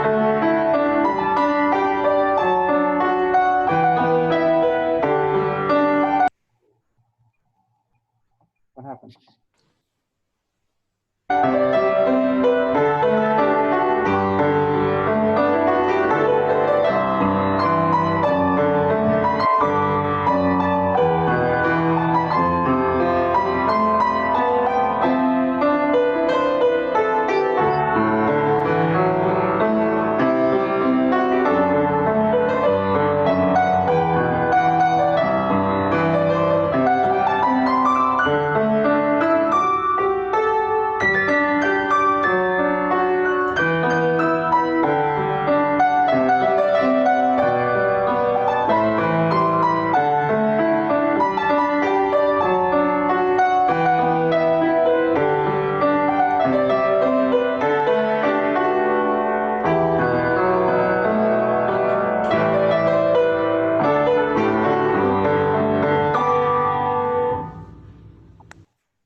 So those are just a couple of students. Again, stop. So how do I get back to my main That's page? great. That's really good work. So that's what we have done, again, technologically inept. That's why I teach piano lessons. Question. Yes.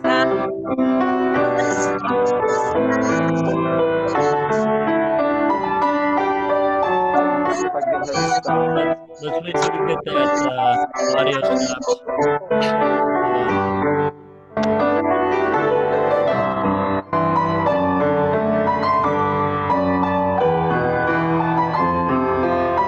There we go. Question? Yay. Okay, let's do that question now. I have found when I've been working with students online that trying to hear, for those who actually have pianos, you know, the difference of bringing out the melody versus the accompaniment, and it is so hard to hear differences in that. And so, like, if students are going to festivals, that's a detriment. So I've actually overcome that. I have really nice earbuds that I wear. And so it really brings out the sound. You can absolutely, instead of just using your computer sound, and Aaron, you might have a different answer, but I know you use all digital pianos.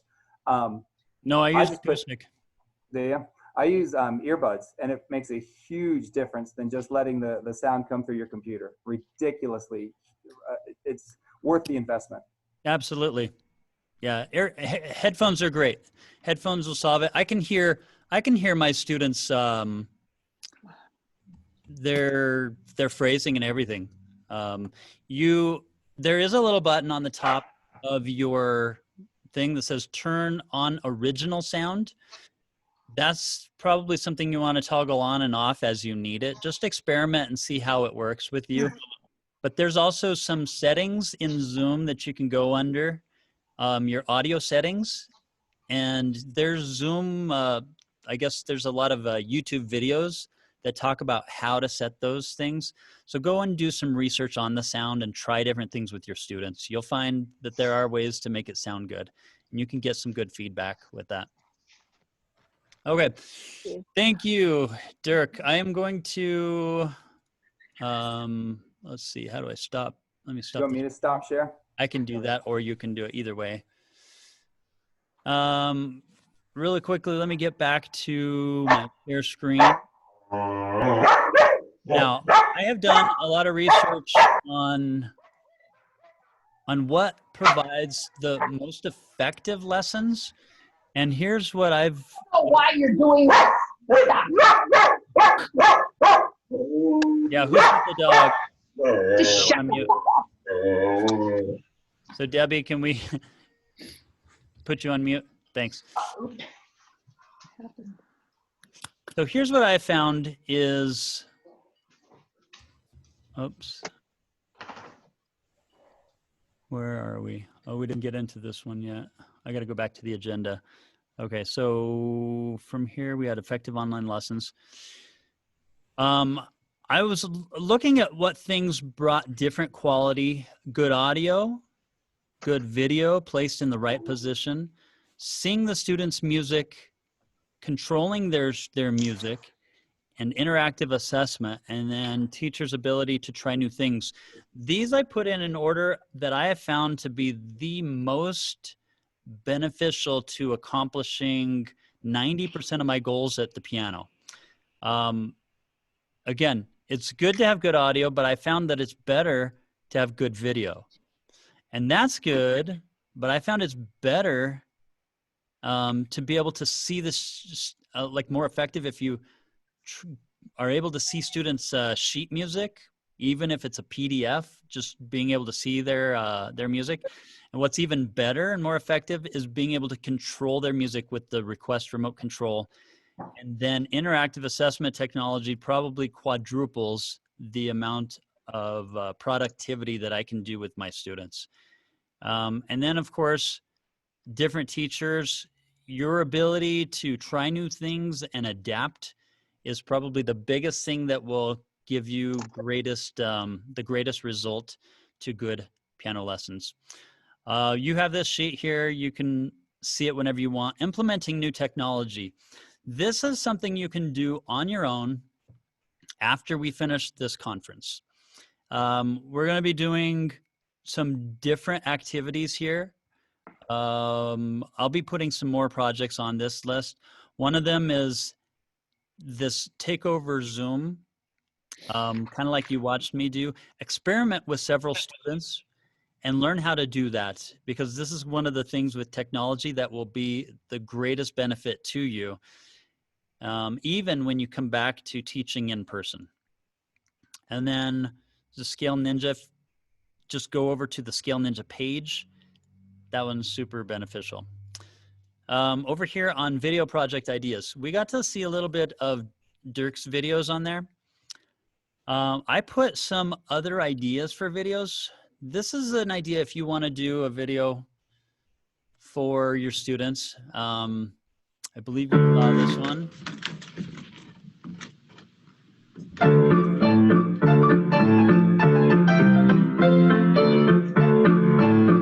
That one took me less than 20 minutes from beginning to end to put it online.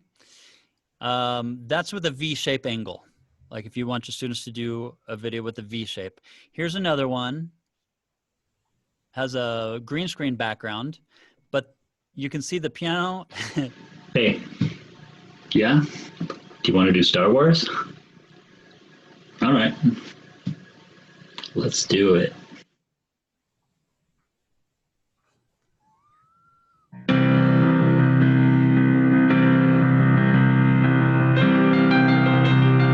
This is very interesting. I'm obviously not sitting on the wrong side of my piano, but it allows you to see my face and the hands. It's a fun project for students. And then at the very end of this video,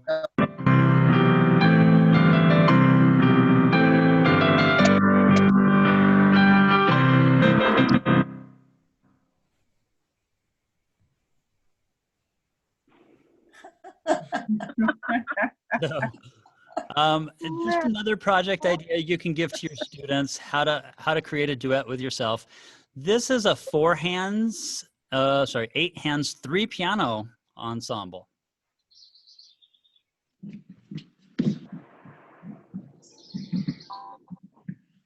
Hey Joe, I'm watching an online workshop for music right now.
Okay, so that idea, I mean, Very cool. It's very creative. These kids had a blast. They will remember this for their entire lives. But it was fun to just do something different, just brainstorm, well, what can we do? Let's try playing this on 2 different pianos at the same time. And then we did just some different camera angles. We even asked their band teacher to come up and play the saxophone and the trumpet. And so we put in some extra tracks on there. It makes it really fun though, and something your students will remember forever when you get really high quality videos. So you can give your students these ideas and how to do this. This is a student who did a duet by herself on a player piano. So the piano plays itself.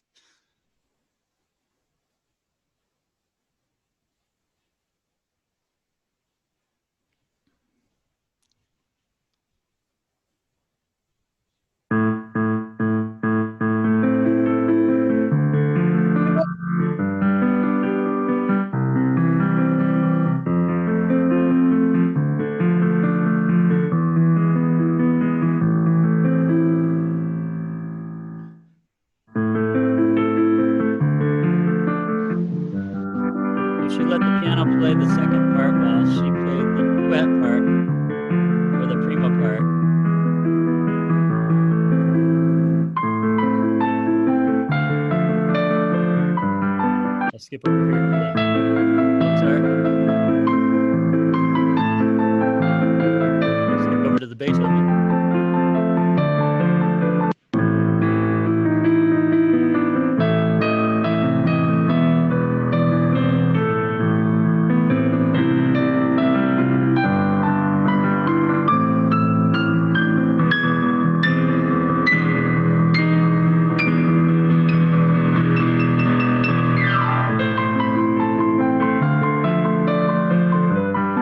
So that's a cool video. She had a lot of fun. She did that really in record time. She did another one. This was a teacher, Kelly Farrell, turned me on to this piece as a duet.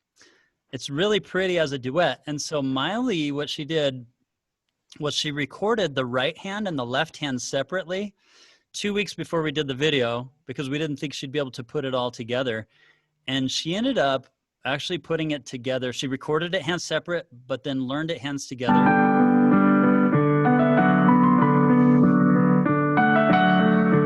So what you're hearing is a pre-recorded video that she synced up with her hands. So the audio she synced up later. Really cool ideas. You can give these to some students. John Schmidt's done a lot of really cool stuff with the piano guys that you can get some ideas from. Resources. I'm putting together some of these resources on how to make better videos because I know a lot of universities are looking to give some of these materials to students. How do I help them create better video? Because better video is going to be so much of an advantage. Better audio, we're going to do, and then if you have requests, like can you show us how to use this software, that software? If you want to request something, we'll make a video for you that shows your students how to do stuff.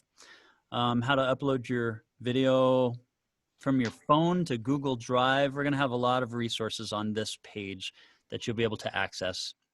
So just remember from the agenda that you have these resources at your fingertips.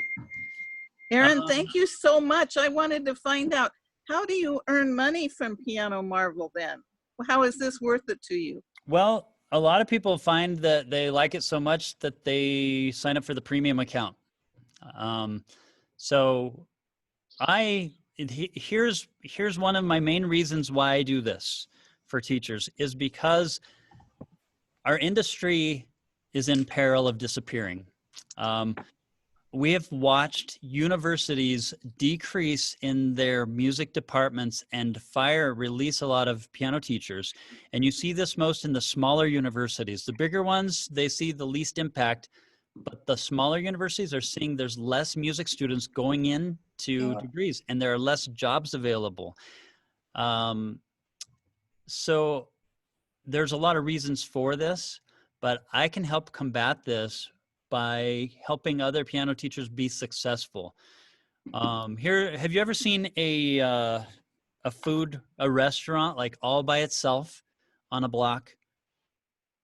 There's no competition around and nobody goes to that restaurant. Instead, they go to the strip where all these restaurants are.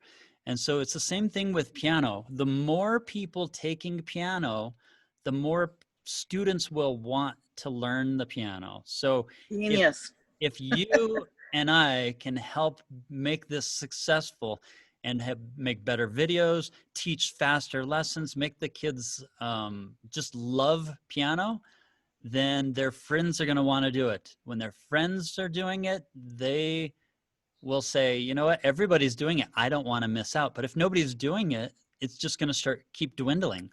So the more effective you and I can be at teaching together and putting on really good lessons and getting more people involved, the better off the entire industry is. And I really find that learning piano is so valuable. Get students off of their video games. Get them off of watching TV. Do something that's going to make them happy, increase their skills, make them smarter, and give fulfillment in their life. And piano really does that. I believe that with all my heart. It will change people's lives. It'll make them happier. So I applaud you guys for taking your time and getting out of your comfort zone. Not just doing the same things you've always been doing, what you've been taught to do, thinking outside the box and really spend a lot of time in research and development.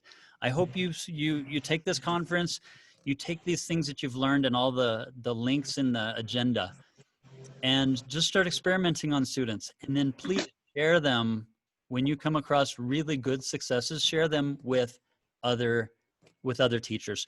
I didn't show you this, but I do want to show you really quickly before we end. Michelle, did you get that recital in there? Yes, I did. It's a Facebook link though, so if you don't have Facebook, then you probably can't get into it. Okay, well, regardless, I think it was But most people have Facebook. So online recitals, and Lori Dunn, let's see if I get into this. She's done something pretty cool for a recital. If you put on, again, recitals are really good. I can't hear it. Recital. I am thrilled to be able to offer a recital this year. It's an hour, 13 minutes long. Let's see if I can get to the end of a piece. Go to like the ensembles toward the end. They're pretty cool. Okay.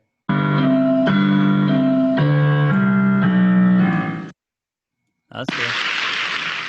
And then she adds some applause. Yeah, it's cute. I liked it. I like how she did it. It's a really cool idea. So put on some really cool recitals like this. Here's another one that I put on this. I just built this one today to give you an example. Like this is just your traditional piano thing. You can put a picture of a piano on there and then link it to their videos. So it's just your traditional thing and they can go watch each of those videos. Lots of different things you can do. Hopefully you got some really cool ideas. I know it is 11 o'clock Mountain Standard Time, and that was the end of the conference, but we're going to go ahead and extend this, and I'm going to keep recording this time so that as you guys ask questions, I can answer these questions for people who are going to watch this video later on. So I'm going to turn the time over now to some questions. Well, I'm so happy I spent 2 days here. I have learned so much after teaching for 40 years and being really passionate as much today as I was when I started. But getting all these fabulous new ideas, Erin, has just opened my world. I actually got up at 1:30 last night and was up till 4 looking at your site and excited about what could be. So I understand that we teachers can join for a premium account, but then to get our students set up, I know you can start with the free 30-day, and then what is it for them to join? You have a couple of ways you can do it as a teacher. Okay. If you want your entire studio to do it, you can just contact Piano Marvel and they'll set you up with a studio account. Oh, okay. There's I honestly prefer just doing, especially in your research and development time, just do the free stuff. Just open up a free account, have your students open a free account, link them to you, and give them stuff that they can do. There's thousands of things that they can do for free in there. Okay. And that's a great way to practice, just to start, because you're not going to learn everything at once. You have to spend some time and spend it not just by yourself, but with students and actually teaching them. But isn't that a 30-day window we have to do that free? No, it's open for the first 30 days for like a lot of the premium content. And then it goes on to the free content. Let me show you, if you are curious and your students want to do free stuff, let me show you one of the things that you could do. Okay. When you get into the library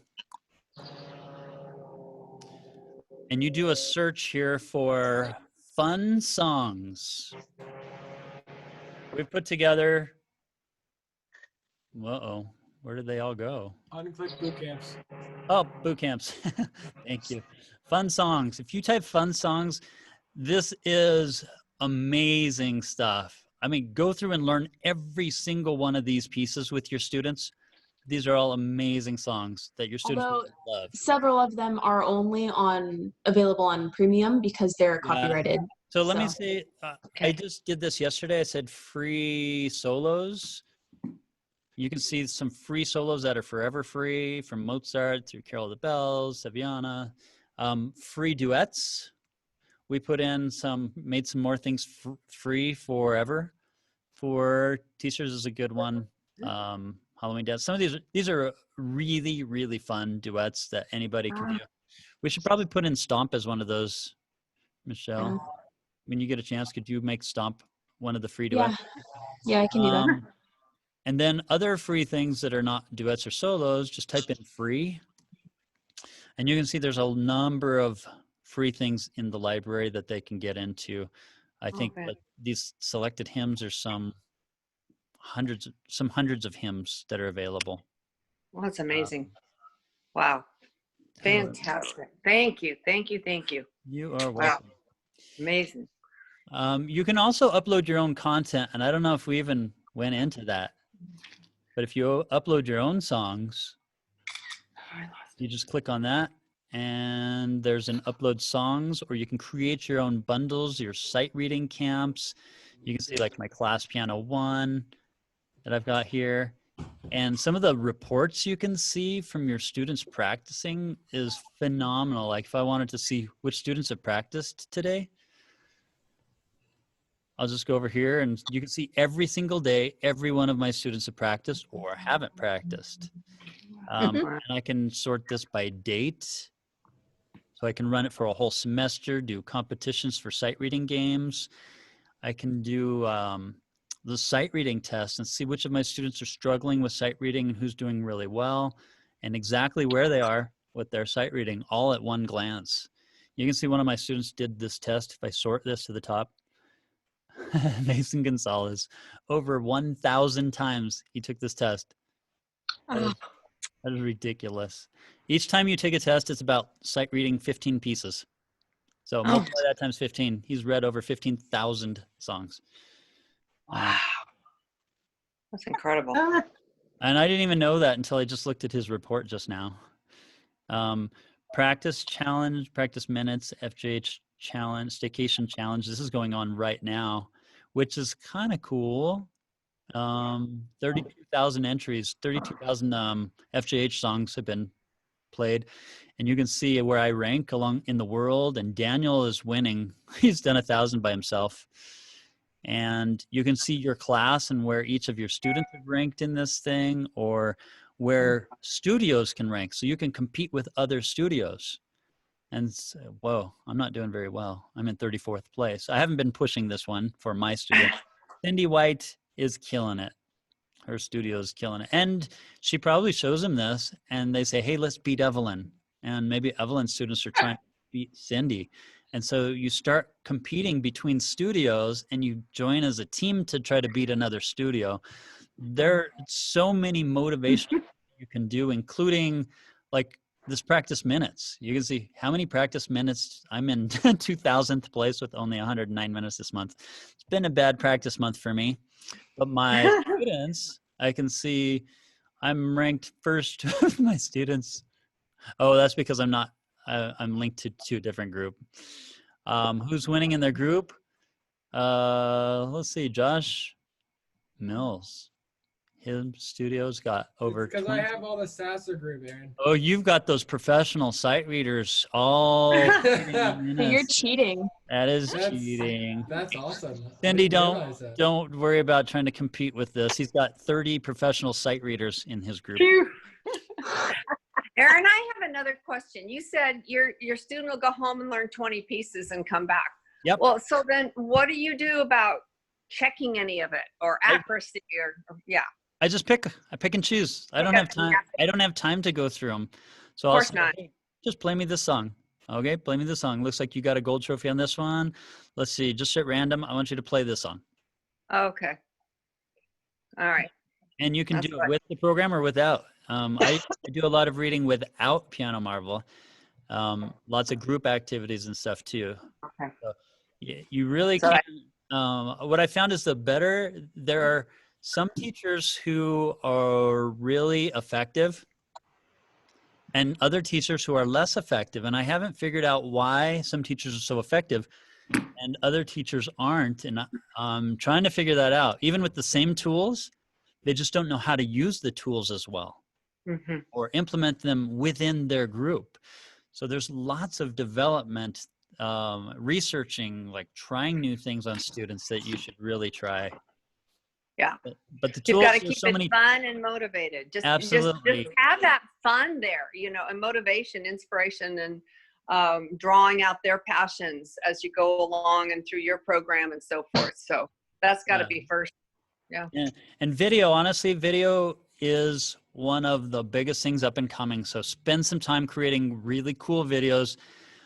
I was thinking about putting on a worldwide YouTube, just a video competition where people can submit their videos for free and have people vote on them and like give a winner. So I think I'm actually going to do that. I will send you guys the link to and some more information on how you can put your students into that competition. But I think it would be great for other students to see what you know, these creative thinkers are doing. It'll give people ideas. Oh, that's awesome. And we need motivation like that right now. Yeah. Definitely. Some competitions that we're doing next month, we're doing a hymns challenge. Who can learn the most hymns in a month, and we're going to give away prizes. Then we're doing a Halloween challenge in October. Who can learn the most Halloween songs, and we'll give out prizes. Then we do the big challenge, the Christmas one. Who can learn the most Christmas songs? That one is huge. And that one is humongous. There'll be over 100,000 Christmas songs learned in that Christmas challenge. Wow. Yeah. Oh, I'm excited. I'm excited. So, Wendy, you had a question? Yeah, so I don't have a digital piano, and neither do any of my students. Does all this tracking stuff work if you have acoustic instruments? So there are two answers to that question. One, yes. Two, no. Okay, so you can use book mode if you have acoustic, and in that material that I gave you on the agenda, you will find a little link that says, how do you do it with an acoustic piano? And there's a video that shows you how to do that. Okay, but can however, they track their practicing and their sight reading? Yeah, you can do the practice minutes. They can have background accompaniments, all that. The only thing they don't get is the scores. And so you have to click on, I've completed this song, and it checks it off instead of giving you a score. However, that being said, we're developing a microphone assessment. When will it be ready? We just got it last night. We're giving it to our implementation developers, and they will be putting it into first iPad, and we're going to be testing that as soon as we can. Hopefully within a week, we'll get a good idea on when we can release, and then we're going to put it over onto the computer. I have an iPad. Okay. Is this possible in the free mode? Hold on. Or will it be a premium account? The free mode. It'll be free. Okay. Yep. I do have Sue with her hand up. Evelyn has got not your virtual hand up. You got a real hand up. Evelyn first. I wanted to ask you in some of the competitions that you're doing, if you would consider splitting it. With the Festival for Creative Pianists, which we're doing virtual next summer, we're dividing that into 3 groups so that we have 12 and under, and then we have teens, and then we have an offering for adults. And I'm just wondering, as you're evaluating putting together your competitions, if you would consider something like that. Absolutely. Yeah, as they get too big, then it starts losing its effectiveness because nobody can win. And so we'll be splitting them into smaller groups as that happens. Good. Great question. Sue, you have your virtual hand up. Yeah, someone told me. So my first question is, I'm used to using Faber, but that kind of thing, because of copyrights, I wouldn't be able to use. I need to switch over to your methods. Is that correct? You can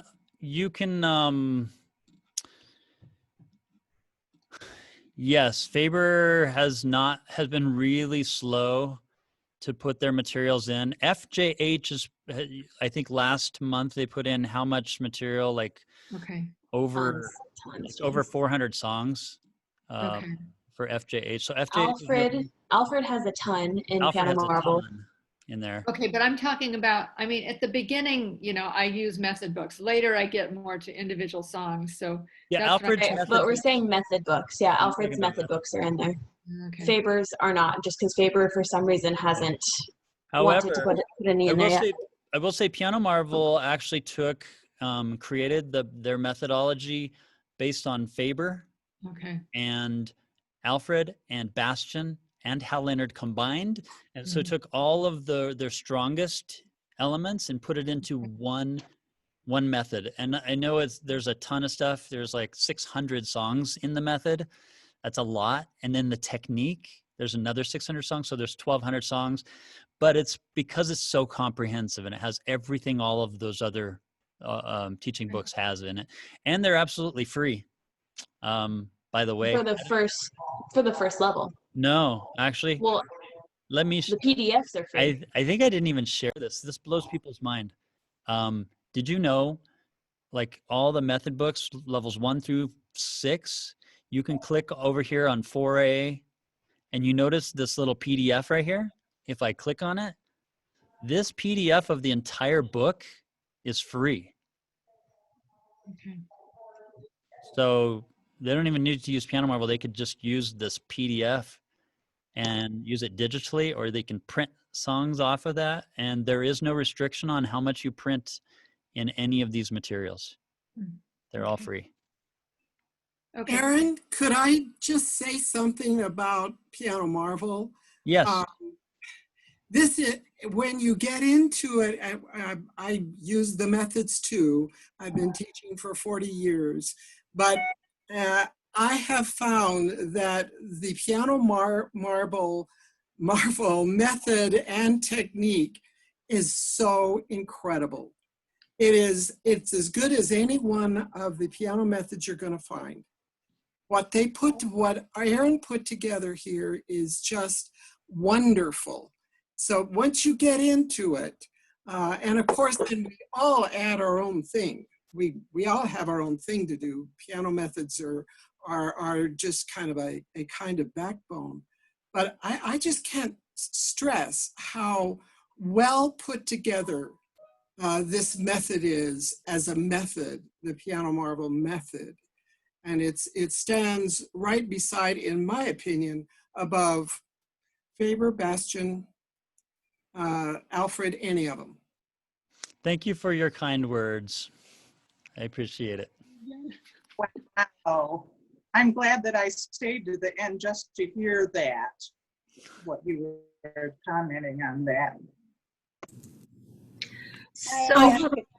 I have a couple of questions. Let's get Dixie. Dixie Kramer. So, and I don't know if these are dumb questions or not, but you said there are no dumb questions. No, I said they are dumb questions. Oh, but okay. Okay, so here's a dumb question. How much is a studio subscription with Piano Marvel? That's my first question. I'm wondering if that depends on how many students you have. It And the does. second one is Piano Safari one of the methods that you have? Not yet. We've talked to Piano Safari and they were interested, but we haven't. I mean, it was in the middle of an MTNA conference and they were busy, we were busy, so they're not yet. Okay. You like Piano And then- Safari because of their because of the rote teaching they do? Well, I like it because it is so well-rounded. It's rote, it's improv, Yeah. and I like the way they teach technique. Yeah, there's a lot of rote teaching inside of Piano Marvel as well. Yeah, and I just, I'm a fairly new traditional teacher. I don't know if I call it traditional, but anyway. And so I've been learning the hard way how to teach. I never had a teacher growing up. I taught myself. And so it's been hard for me to get inside the mind of a learner that's not me.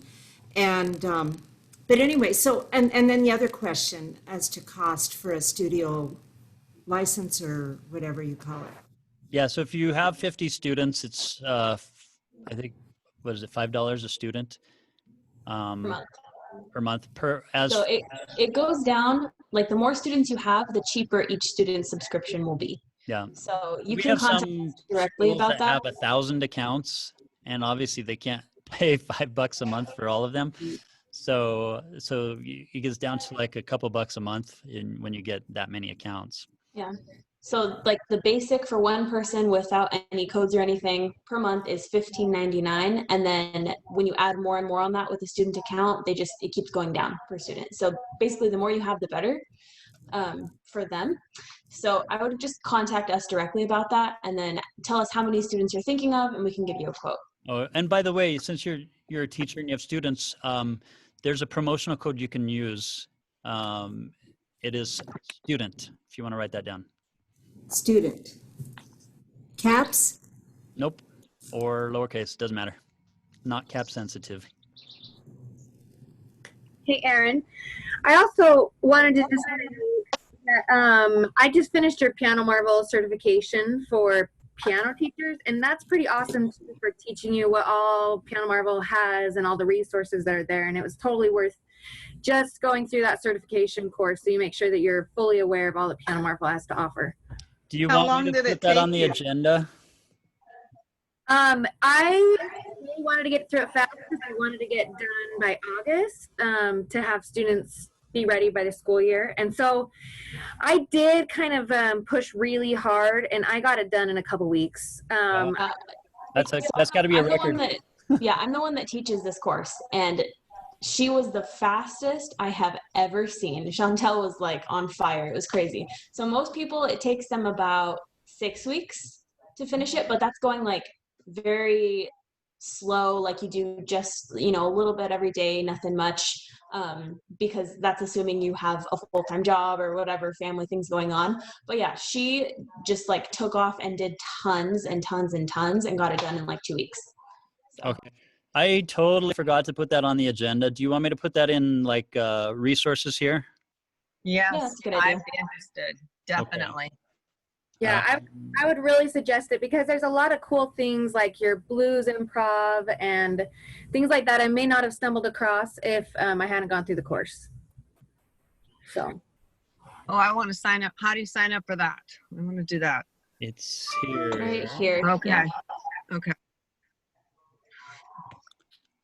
Because if I want to use your method books instead of, the traditional, I want to know how to do that, how to get started with a new student with Piano Marvel. Yeah, all of that honestly is right here in your student handouts. Okay.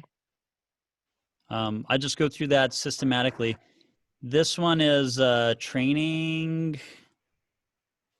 I guess I call it Piano Marvel training. Certification training. Oh, teacher certification. What if we can't figure out how to do something after we've tried it? Call me, email me, we've tend to help teachers a lot. Yeah, unlike a lot of the other apps out there that are more user-based, we are very much teacher-based. So we value our teachers so much and want to help them succeed. Yeah, we don't want students learning without a teacher. We want them to have a teacher, and we just want the teachers to be really well trained. Even if they're old fuddy-duddies? Especially if they're old fuddy-duddies. Yeah. Especially us. So what's the email then? Is that on your Contact us at pianomarvel.com. Okay. It's on the website too. Great. I have a question about student accounts. Yes. If I add my students, I have two questions.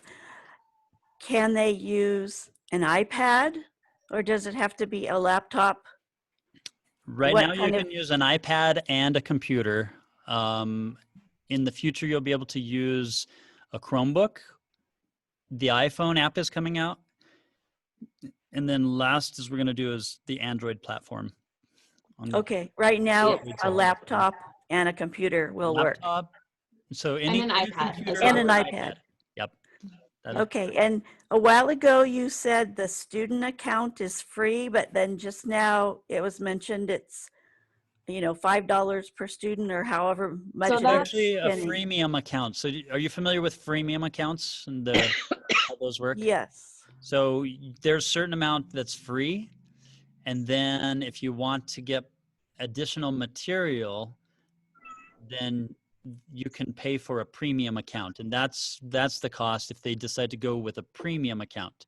Okay. I recommended to the teachers to not start with the premium account with their students, because there's a learning curve and you'll want to learn how to use it really effectively. And you don't need the premium account for your students to learn how to use it. There's so much in there that you can use. So you might as well just start them with the free account. And then as they need the additional features, because you've learned how to use them, then switch them over to a premium account. And you can do the studio account, or they could do it on their own. My students actually just take care of their own subscription. I don't even worry about it. Okay. And is there sight reading on the student free account? Yes, there is. Yep. And how do I go about signing up for free accounts for students? Were you here earlier when I set up Michelle as a student? Yes. So you just go to pianomarvel.com and click create an account. Oh. So first, do you yourself have an account already? Yes, I have a premium account. Okay. So when there's a little section that asks for if you're learning by yourself or with a teacher. So when you're setting up your students, make sure to click with a teacher and then put your email in that so that they'll be connected to you. And if you don't do that when they set up their account, then you're going to have to go add you as the teacher later under their profile.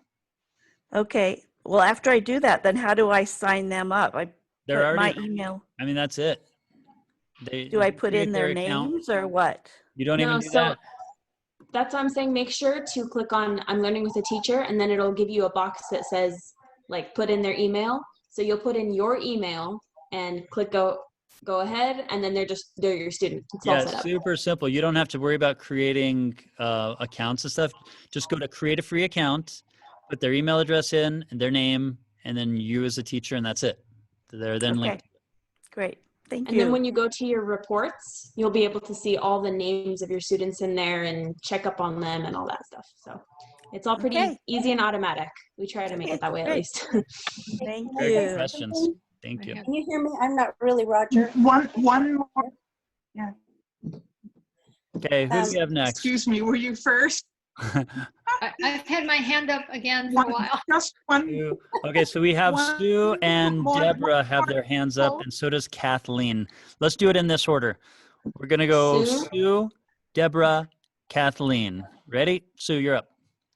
Okay, so for my student, if he gets a keyboard and I have acoustic, we can still do this because I still see everything on the on the computer and everything, and I still see their progress. Okay. All right. So they have a grand piano, and I for practicing, that means all their practicing has to be done on a keyboard. And I know they're not going to want to do that. So what do I do about that? Okay. I just taught a lesson, exact same scenario.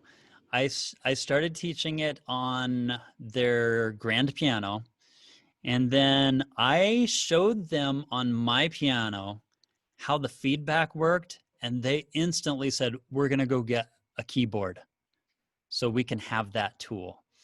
And it's not like they're going to stop using their grand piano because they need it for dynamics and just, you want to play your grand piano, especially when you're practicing like a recital piece. But you have, So they to, won't you stop have to practicing convince with it. you have to convince your students that they want this tool. So the best way to do that is go into Zoom, open up the lesson, and share your screen with them, and you can log in as them as the student, and you can kind of watch as they're playing, and you just follow along on your piano, and they can see it lighting up green. It was actually the first time I've ever done that. It was phenomenal. And as soon as they saw that, they're like, oh, that's cool. How do I get it to do that on mine? I said, well, you need a digital piano or a keyboard. Here's a list of keyboards that you can get. They went and got it immediately. just because they saw the value of it.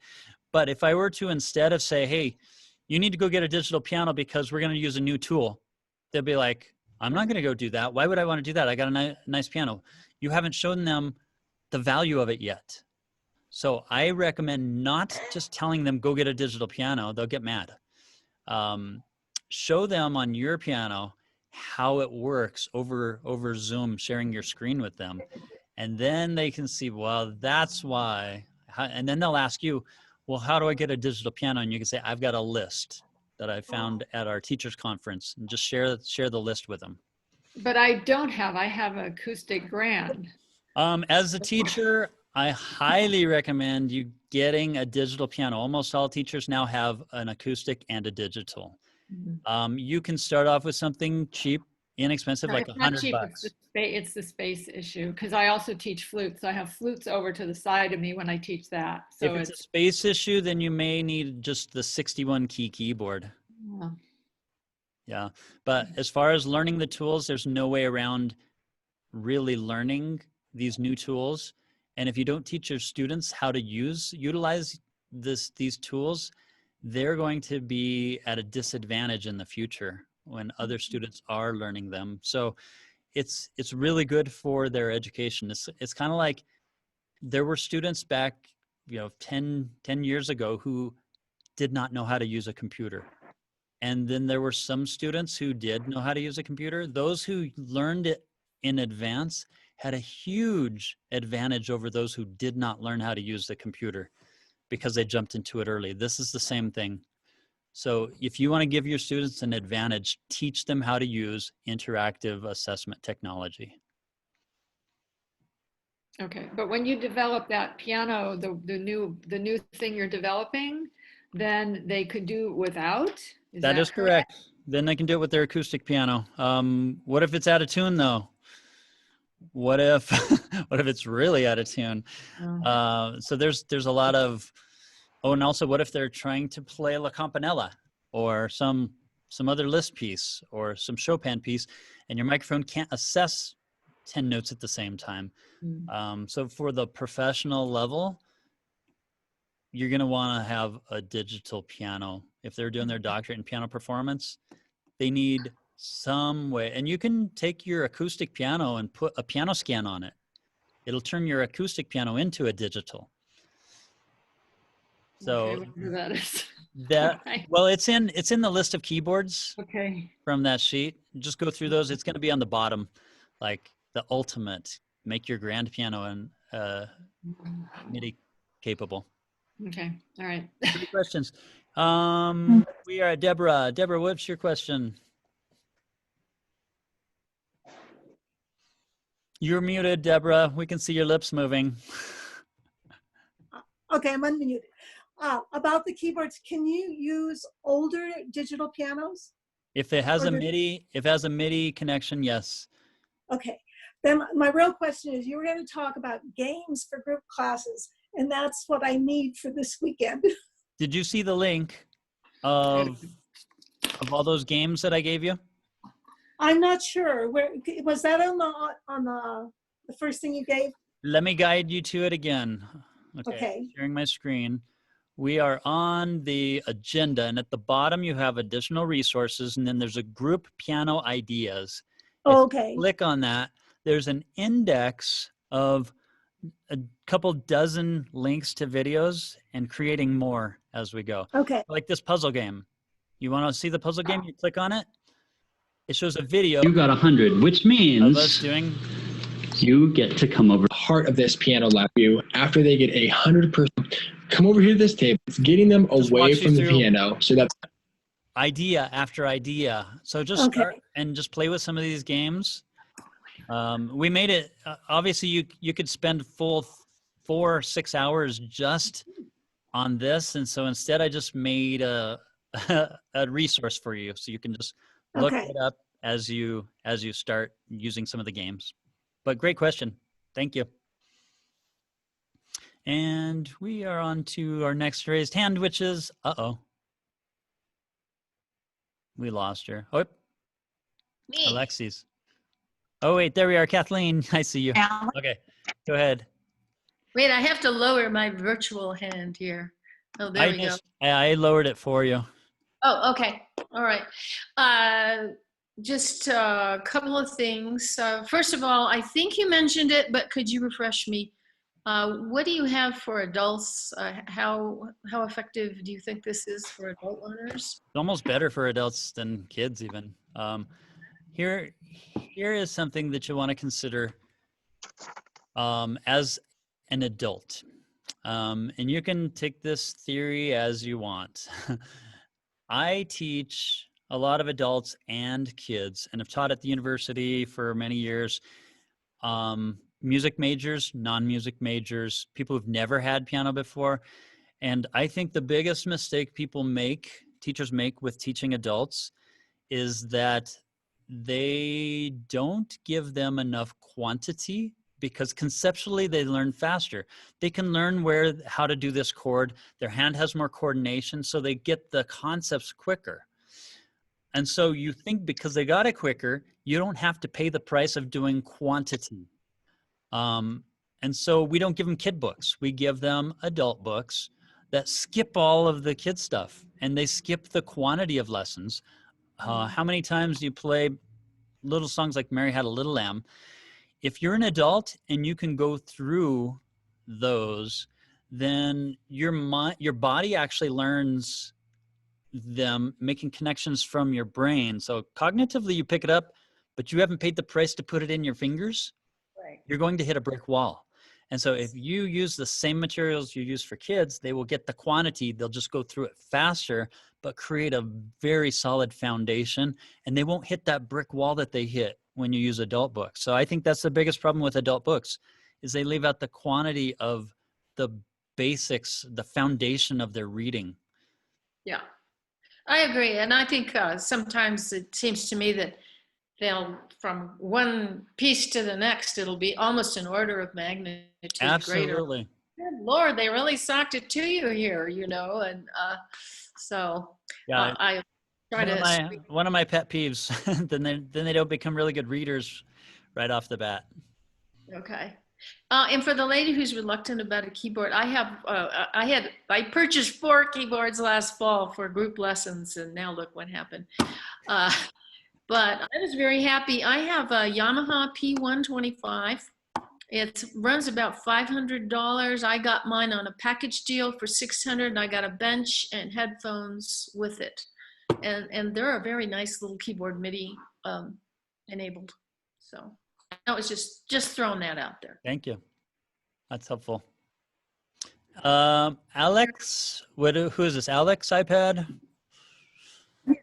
Hi. All right. Since I only signed into you today, didn't hear yesterday at all, my question is, will I find the link for the handouts? How? Oh, did you get the agenda sent to you?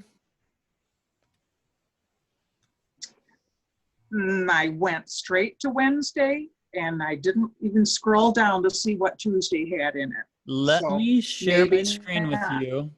Yeah, I mean, if you can't find the agenda and the handouts, then like half the conference is wasted. So let me go to my sent messages.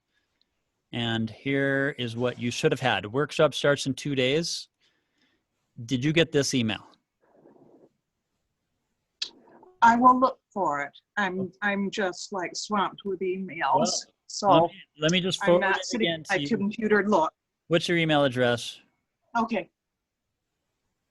Edfrid, EDFRID as in dog 1 at AOL.com. All right, I just sent it to you again. And this agenda link right here is where you'll find the agenda. You just click on the agenda and you have all the links to the entire conference right here. And by the way, yesterday's conference, we will post right here. It'll say video coming soon. Uh-huh. So, and then today's I'll post right here. Same thing. Thank you very much. You're welcome. These are all great questions. And all right. Well, we are now officially 40 minutes over. I have a question. Let's see. I know Dorothy Burgess was trying to talk, but your microphone's really scratchy. And Susan, you have a question. Dorothy, see if you can fix that microphone while we'll talk to Susan's question first. Okay, mine, I just wondered if you could have a link or a place for people to put in their other nonprofits or their studio addresses, so that if we wanted to get more ideas, if people would be willing to share them like Dirk did. So are you, I mean, we have a place where people are going to be able to put in some ideas. And that's already on the list. What I did for the college professors when we did this 2 weeks ago is they wanted a list of their peers, and they wanted their email addresses and be able to communicate with the friends that they'd met. And so I sent out a follow-up email that said, if you want to share your information, fill out this form. Is that something you guys would like? Is a list of the peers who attended the meeting and want to share their email address with them? Yes. I would be interested. Okay. Josh, can you And I remind have me to- another organization, Aaron, that I would be happy to share with people. It's creativemotion.org. Yeah, stuff like that is what we would like to see in that shared document. Great. I'll send. Thank you. I have I'll a send some more question. information later. I have a question. Sandra, let's start with Okay. yours. Okay, so teaching online is really an awesome thing. So how often do you see your students in person since you're teaching online? Right now, never. Last month, I saw them once a week. We did a video lesson, and then once a month they'd come in. We did a pizza party. But if I'm teaching regularly, I want to see them in person every week, and online almost never. Oh. So this is more of a, I'm doing this more of a get through COVID. Except for the students that don't live near me. I have a lot of students online who live in different states. Those I see just once a week, and I never see them in person. So you're teaching this course in person as well? Which course are you talking about? Oh, Piano Marvel. I'm trying to interpret your question because Piano Marvel is a software. No, yeah, it's a software, yeah. So Right. do you use your when you're teaching in person, do you still use this software? Absolutely. Yeah, absolutely. It's phenomenal. It's 10 times faster to teach that way. Yeah, and if you look at that group piano lessons, you'll actually see an example of how I do it in groups. Those are very valuable. Go back to the agenda and look under the resources under group piano and just watch the videos on how to do it in person. All those are in person, not online. Okay, thank you. Yeah, Thank you. good questions. Brenda. Hi. I just had a quick question. I know another teacher who'd probably be really interested in this. Can I just share the agenda with her? Absolutely. Or It's anybody a else? free it's a free resource you should share with as many teachers as possible, because the more teachers that get better at teaching, the better it's going to be for the entire industry. More people will want to take piano lessons, and that'll make it so much easier for us to get students and to motivate them to practice. So Okay. the more the merrier. Thank you. And okay, I don't see any virtual hands raised. Oh, well, mine is. This is Dorothy. Oh, hi, Dorothy. Since you've added some things to the agenda, will those automatically be updated on the agenda you sent to us? Yeah, I'm afraid if you memorize the agenda, it will be changed tomorrow. We're going to be adding and improving. People are going to be asking for videos on how to do things, and instructions. We'll just keep adding things to it. So it's going to improve, and As people need more resources, we'll just add them to the list. But the one you sent to us, the link you sent to us, that was your original one. And then today you added some more links? Yeah, have you worked a lot in Google Docs? No. I highly recommend it. What happens in a Google Doc is as soon as you type something, it's changed on the original. Like so as soon as I type something, it's automatically changed on yours. So I can print that and it'll come up updated. You don't want to print it. Oh. You want to have it as a link that you can always get to. Oh, okay. So I don't know how you save links, if you want to just save that email, or if you want to bookmark the agenda, you can bookmark it on your browser. Okay, I'll have to figure out all that Yeah, stuff. it sounds like you've not experimented much with Google Docs and online documents, forms, and stuff. Those are some of the things you'll want to gradually just start experimenting with. I just have shared folders with my students. There you That's go. the only thing I know. That's a good start.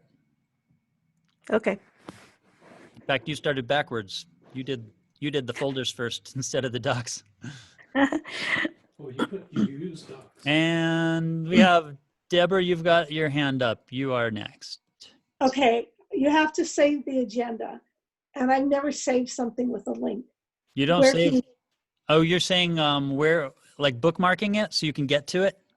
Yeah, because if it stays on Okay. my Google Mail, they'll just get rid of it. Yeah, let me walk you through one way to do that. Okay. I'll show you the two ways I do it. Number one, if this agenda is something I want to remember, I will go over into my browser and I will just click on this star, bookmark, and then I will say done. So now that is saved as a bookmark. And so I can see the bookmarks that I have. Where are they? I don't use bookmarks a lot, but here are the bookmarks that I have. And I just created a new one. So I can get to it that way through my bookmarks. Another way I do it is I say email, I forward this email to myself and put a note on it that says private piano teaching class ideas I don't want to forget. Whoops. And then once that goes into my email, I hit send, and then I'll say, what was that keyword? I'll always remember the keyword. It's don't want to forget. I think it was an apostrophe there.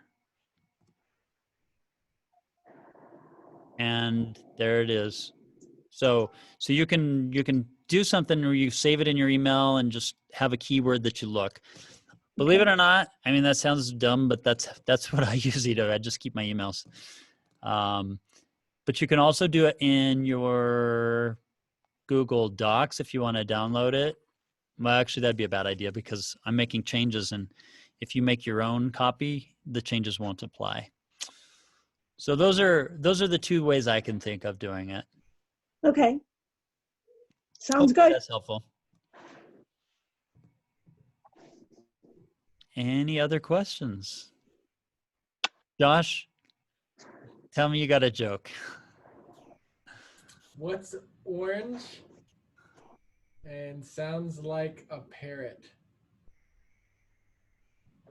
A carrot. That's a good one. I only have lame jokes. I'm sorry. Well, you know, your lame joke got lamer because everybody was on mute and they couldn't laugh. Oh yeah, that always makes it super lame. You're like, oh, laughing. Anticlimactic. So who else has got a good joke? We need a good music joke. Michelle, do you have one? You just want lunch. I can't. I'm nursing a baby right now, so I'm like gotcha. multitasking. But I can't remember a good one. I'm bad at jokes. I suck What do at you the call- delivery. What do you call a bear without teeth? A gummy bear. Oh, I remember one. Let's see. Okay. I'm gonna try. My delivery sucks, but ready? Yeah. Okay. So, I have to remember it. Yeah, okay. So my best friend drew her eyebrows on too high. She seemed surprised. That's a good one.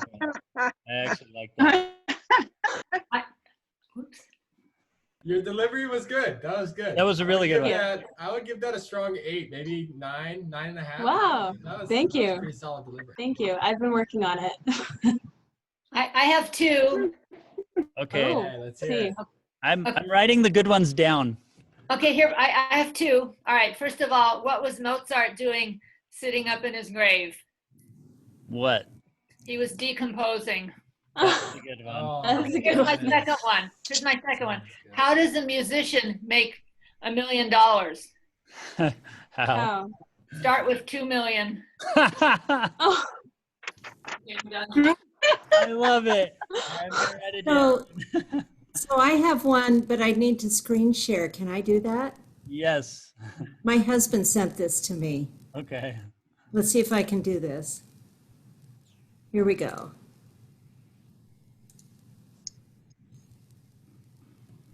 Can you see it? Yep. Oh my gosh. Oh man, That's that's a awesome. good one. Okay, how do I stop share? Okay, stop share. Stop sharing. I have So one. funny. I have one, but it's not musical, but it's from one of the Faber sight reading books. Yeah. You all know it. What's gray, has 4 legs and a trunk? What? An A elephant. mouse going on vacation. Oh. Everybody's thinking elephant. Right, of course. Yeah. Okay. Here's one. That's a good one. What do you get when you cross a dyslexic, an agnostic, and an insomniac? Someone who lies awake all night wondering if there's a dog.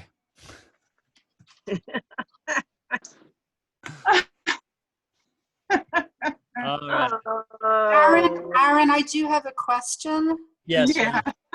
I just registered as a teacher and I created a free account and it verified my email, but now it won't let me log in. It just keeps twirling around. Can you share your screen with us?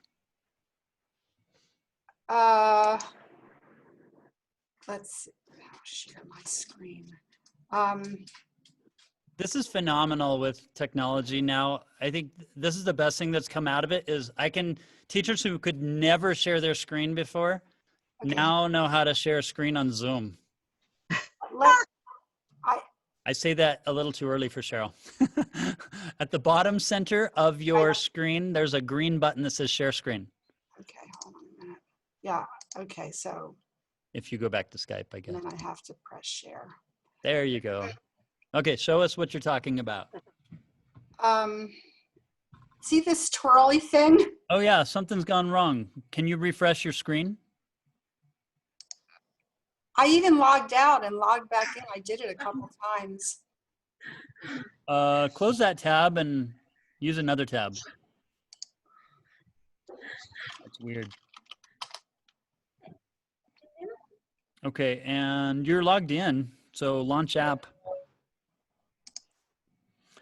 Tell me, what browser are you using? It's Chrome. Chrome? Okay. You're Cheryl Woodford, right? Yes. Yeah, I see that your account got made. I don't know why your computer was being weird. It's Maybe still it being needs- weird. Maybe it needs a nap. Maybe is some it- of those other tabs need to close. I don't think so. I've got a Yeah, million tabs I don't know open. about that. I would say that, but Aaron has like 800 tabs open sometimes. I feel Yeah. like, so.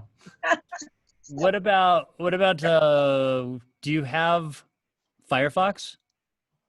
I can't even remember the last time I tried Firefox. Well, go down to the bottom where it says type here. Just type Firefox and see. Bottom left, you got a Windows screen with the type thing. Firefox. Nope. Mozilla Firefox. There's a problem with that shortcut. Yeah, so you don't have that. I have a suspicion you need to update your Chrome. Let me request remote control really fast. And thank you. I'm going to go into your settings. Let's see, history, new tab.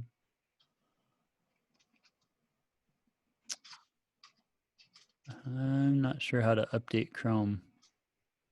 About Chrome. Version, official build. Says it's up to date. To date, huh? What is going on?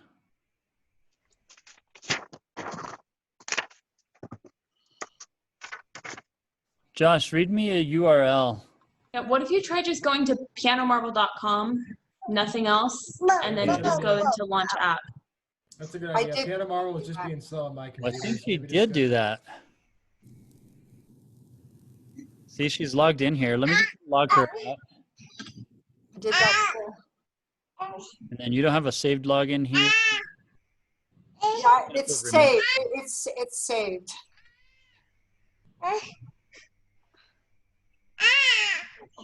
And that just spins forever? Yep. What a weird thing. I don't know how old your computer is, but before I replaced mine, sometimes mine would act weird like that, and I just had to reboot it. Reboot your computer. Hey, Josh, can you meet up with Cheryl and fix this after the conference? Yeah, definitely. That'd be phenomenal. Thank you. Yep. Can you get her? Oh, you have her email address? I don't. Yep. Is Or it maybe- okay to email you, Cheryl, the one you used to sign up?